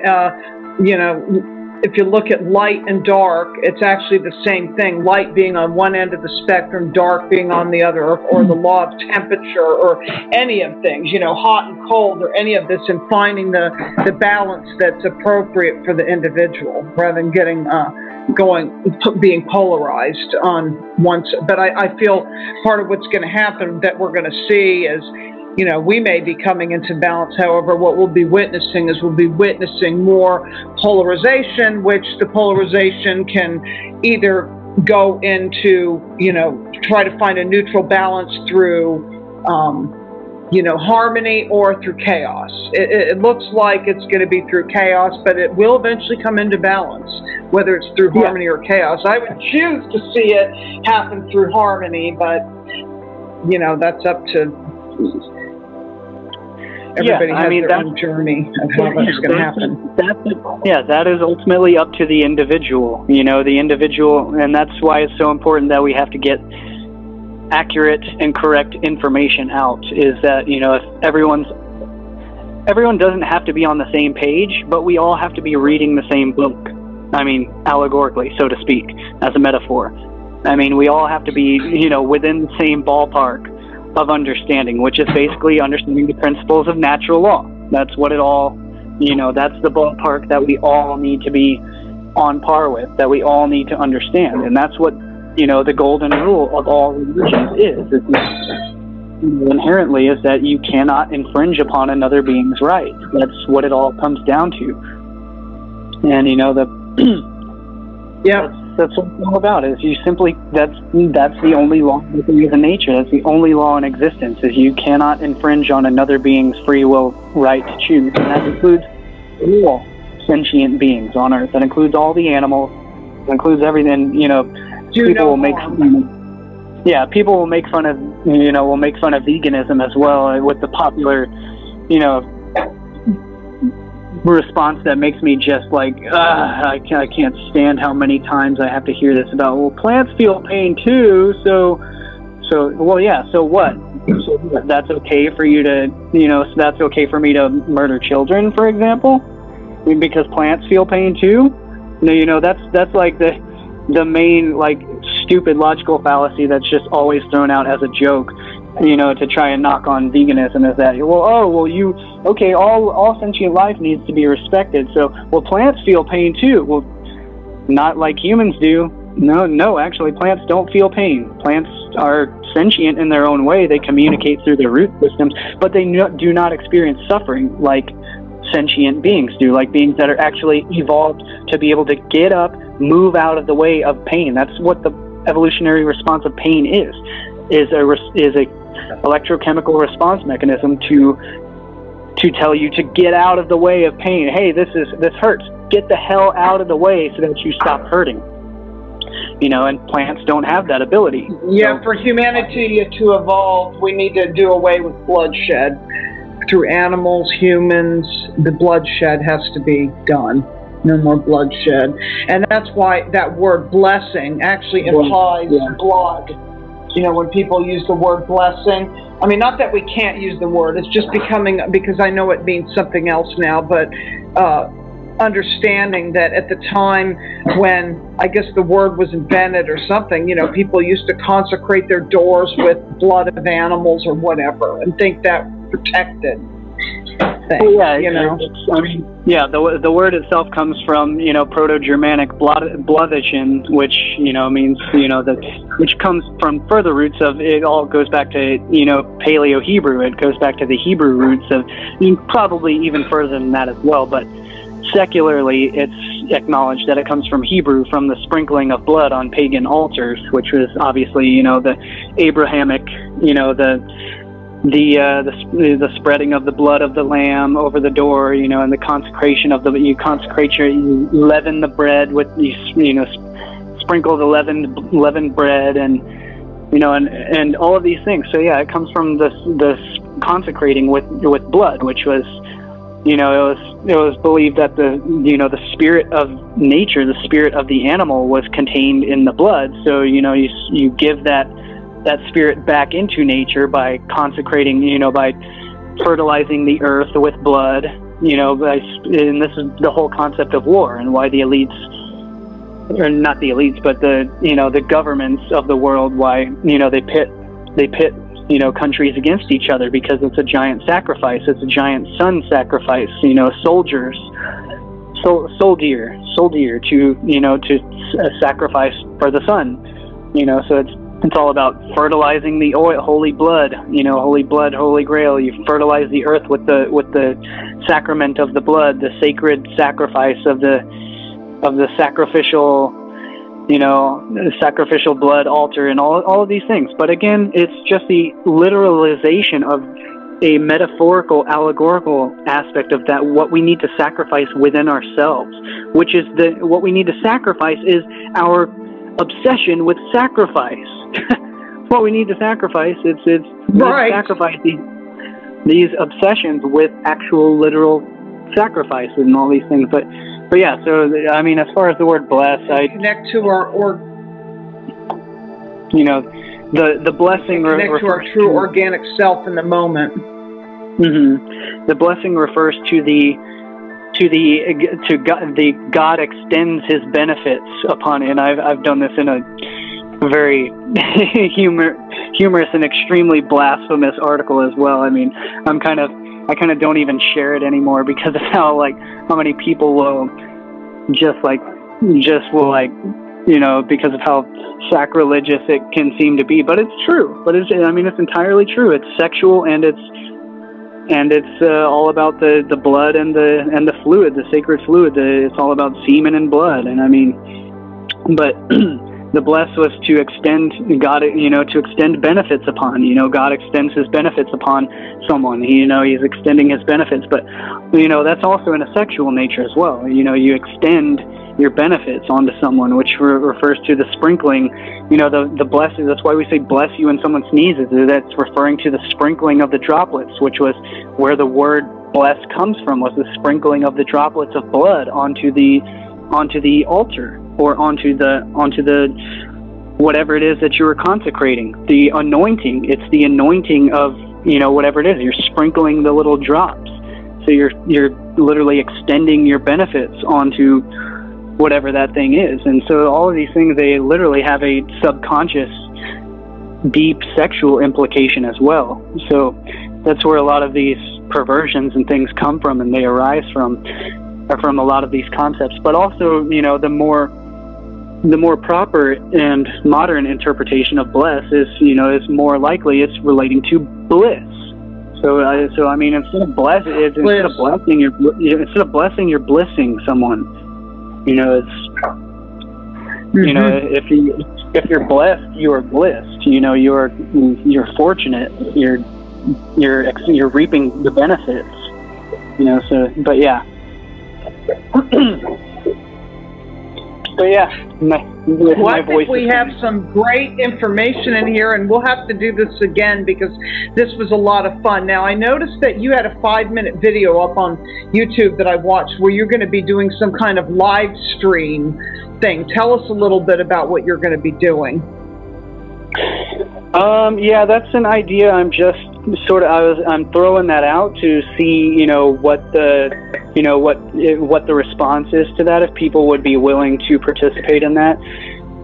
What I'm thinking on doing is I want to, you know, I'm thinking I might do like a weekly live stream for all of my patrons on my Patreon page at patreon.com/liftingtheveil.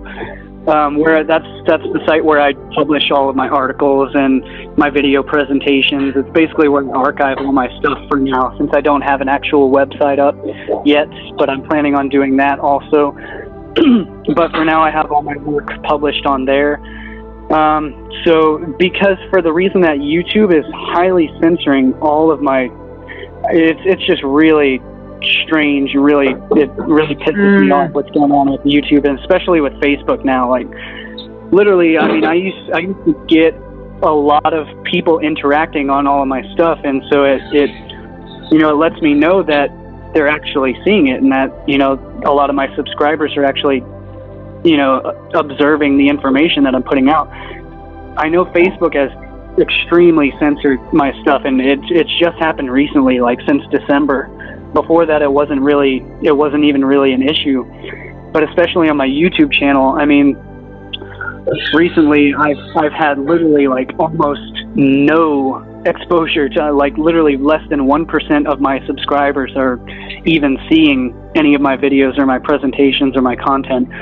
So that's why I created, you know, that's why I do a lot of it from the Patreon pages, so that you can subscribe directly from there for email updates for all of my stuff as I put it out from there. So that way you actually get it, since Facebook and YouTube are really just completely sucking on. How do you find the Patreon page? How do you find the Patreon page? It's patreon.com/liftingtheveil. And so that's basically where I'm publishing all of my stuff for now, until I get a website up. And so yeah, I'll probably be doing hosting live streams from there for all of my patrons. How do you do it? Through Zoom, or who do you use? I think I'm going to do it through YouTube. Do you actually. Do it okay. Yeah. You think I'm going to do it through my YouTube channel? But honestly, I'm still not sure. I've never done live streams. I don't know how it works. And I don't know if... Yeah, we're looking into that too. And Zoom is one that I'm looking into. right now is Zoom for that type of thing, because it seems like it works pretty easy, especially if you want to have other people involved with it. Okay. Yeah, so I'm still looking into that. I'm not sure how to do it or what the best way or what the best platform to do it is. So I'm still working on figuring that out. I've just got a lot going on right now. You know, I'm still trying to I've got a lot of articles and videos on backlog that I've been wanting to do for a long time, and as time goes on, I just keep building up more and more content and material that I'm like, oh, I need to do a presentation on that, but oh, it's going to take so long. I'm just trying to keep it all. I know what you mean. I feel that way too. It seems like we all do, and especially with all the energies and just everything's just crazy. Yeah. There's too much to keep up with. I mean, it's getting crazy. But yeah, I just try to stay humbled and grounded in what I'm focusing on doing in the moment, and so that's what brings me peace and joy. That's what I'm doing. But I'm not sure how the live stream is going to go, but that's what I'm planning. That's what I'm planning. I thought it would be a good idea because I want to include more. I need more input. I want more feedback from people because, like I said, nobody's given me any feedback on Facebook anymore, and I'm not getting any more input from, when I first started doing all this, like, it was just a whole world of, everyone had so much more to, especially in the language realm, like, people had so many more pieces to share, and now I'm sure there's still tons of pieces out there, but it's just like nobody's really interacting anymore. So I'm like, well, are they even seeing the content? Or I think it's just the fact that the way I put information out is it's usually so in depth and so comprehensive that everyone's just like, and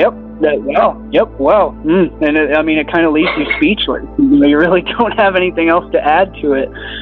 I've noticed that happening, and because of that, I want to play this poll that I got. I was at an event last week. I forgot to talk about this event. I was at Mark Peebler, Dr. Dream's Galactivation, and I was the chocolate girl. This was in Asheville, and I happened to get this beautiful Tibetan bowl. So I just want to anchor the sound in here.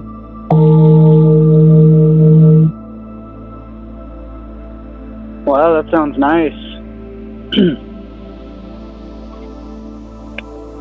Yeah, it's really nice. So people, go ahead and give us some feedback from this show. You can email me at Hill, Hill, Night, Nite, Vision, Vision, at gmail.com. And Cullen, how do people get in touch with you? Well, they can find me on Facebook, but I don't usually do a lot of messaging directly from there. But yeah, you can find, I've got my personal page, which is my name, Cullen Smith, Cullen Smith, on Facebook, and then I've also got my big page, which is where I publish all my work as well. That's Lifting the Veil, and you'll know it when you see it. And people can comment on that, though. People can comment there, right? Yeah. People can comment there. Yeah, definitely. People can share. You can share whatever you want. You can post on the page. You can comment on the page. You can share whatever you want, and I definitely encourage that. I want that as well.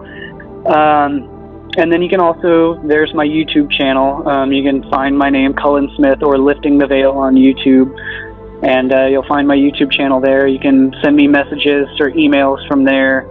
I also I'm more responsive and more cooperative on my Patreon page. So that's really where I publish all of my work, and that's where I do all my articles before I actually do video presentations and things from. So that's probably the best way to reach me, or to reach out and connect with me if you want to do that. But yeah, so that's it. Well, this was great. Thank you so much. We need to do this again because there were some things we didn't cover that I'd like to, but I could see maybe it wasn't the time to cover certain things. Maybe another time we'll get into disclosure. We were going to talk about that, but I think we should leave that for another time because I think what we covered is just perfect for today. Okay. Yeah, my voice is actually a little tired now. I'm like, that's the thing is, I can talk for a long time. But I kept you on even 20 minutes longer. My intent was to be done at 9, but it was such a good rant, I couldn't stop. But anyway, I want to thank you, and I want to say goodbye to everybody. Everybody have a great night, and we'll talk again soon.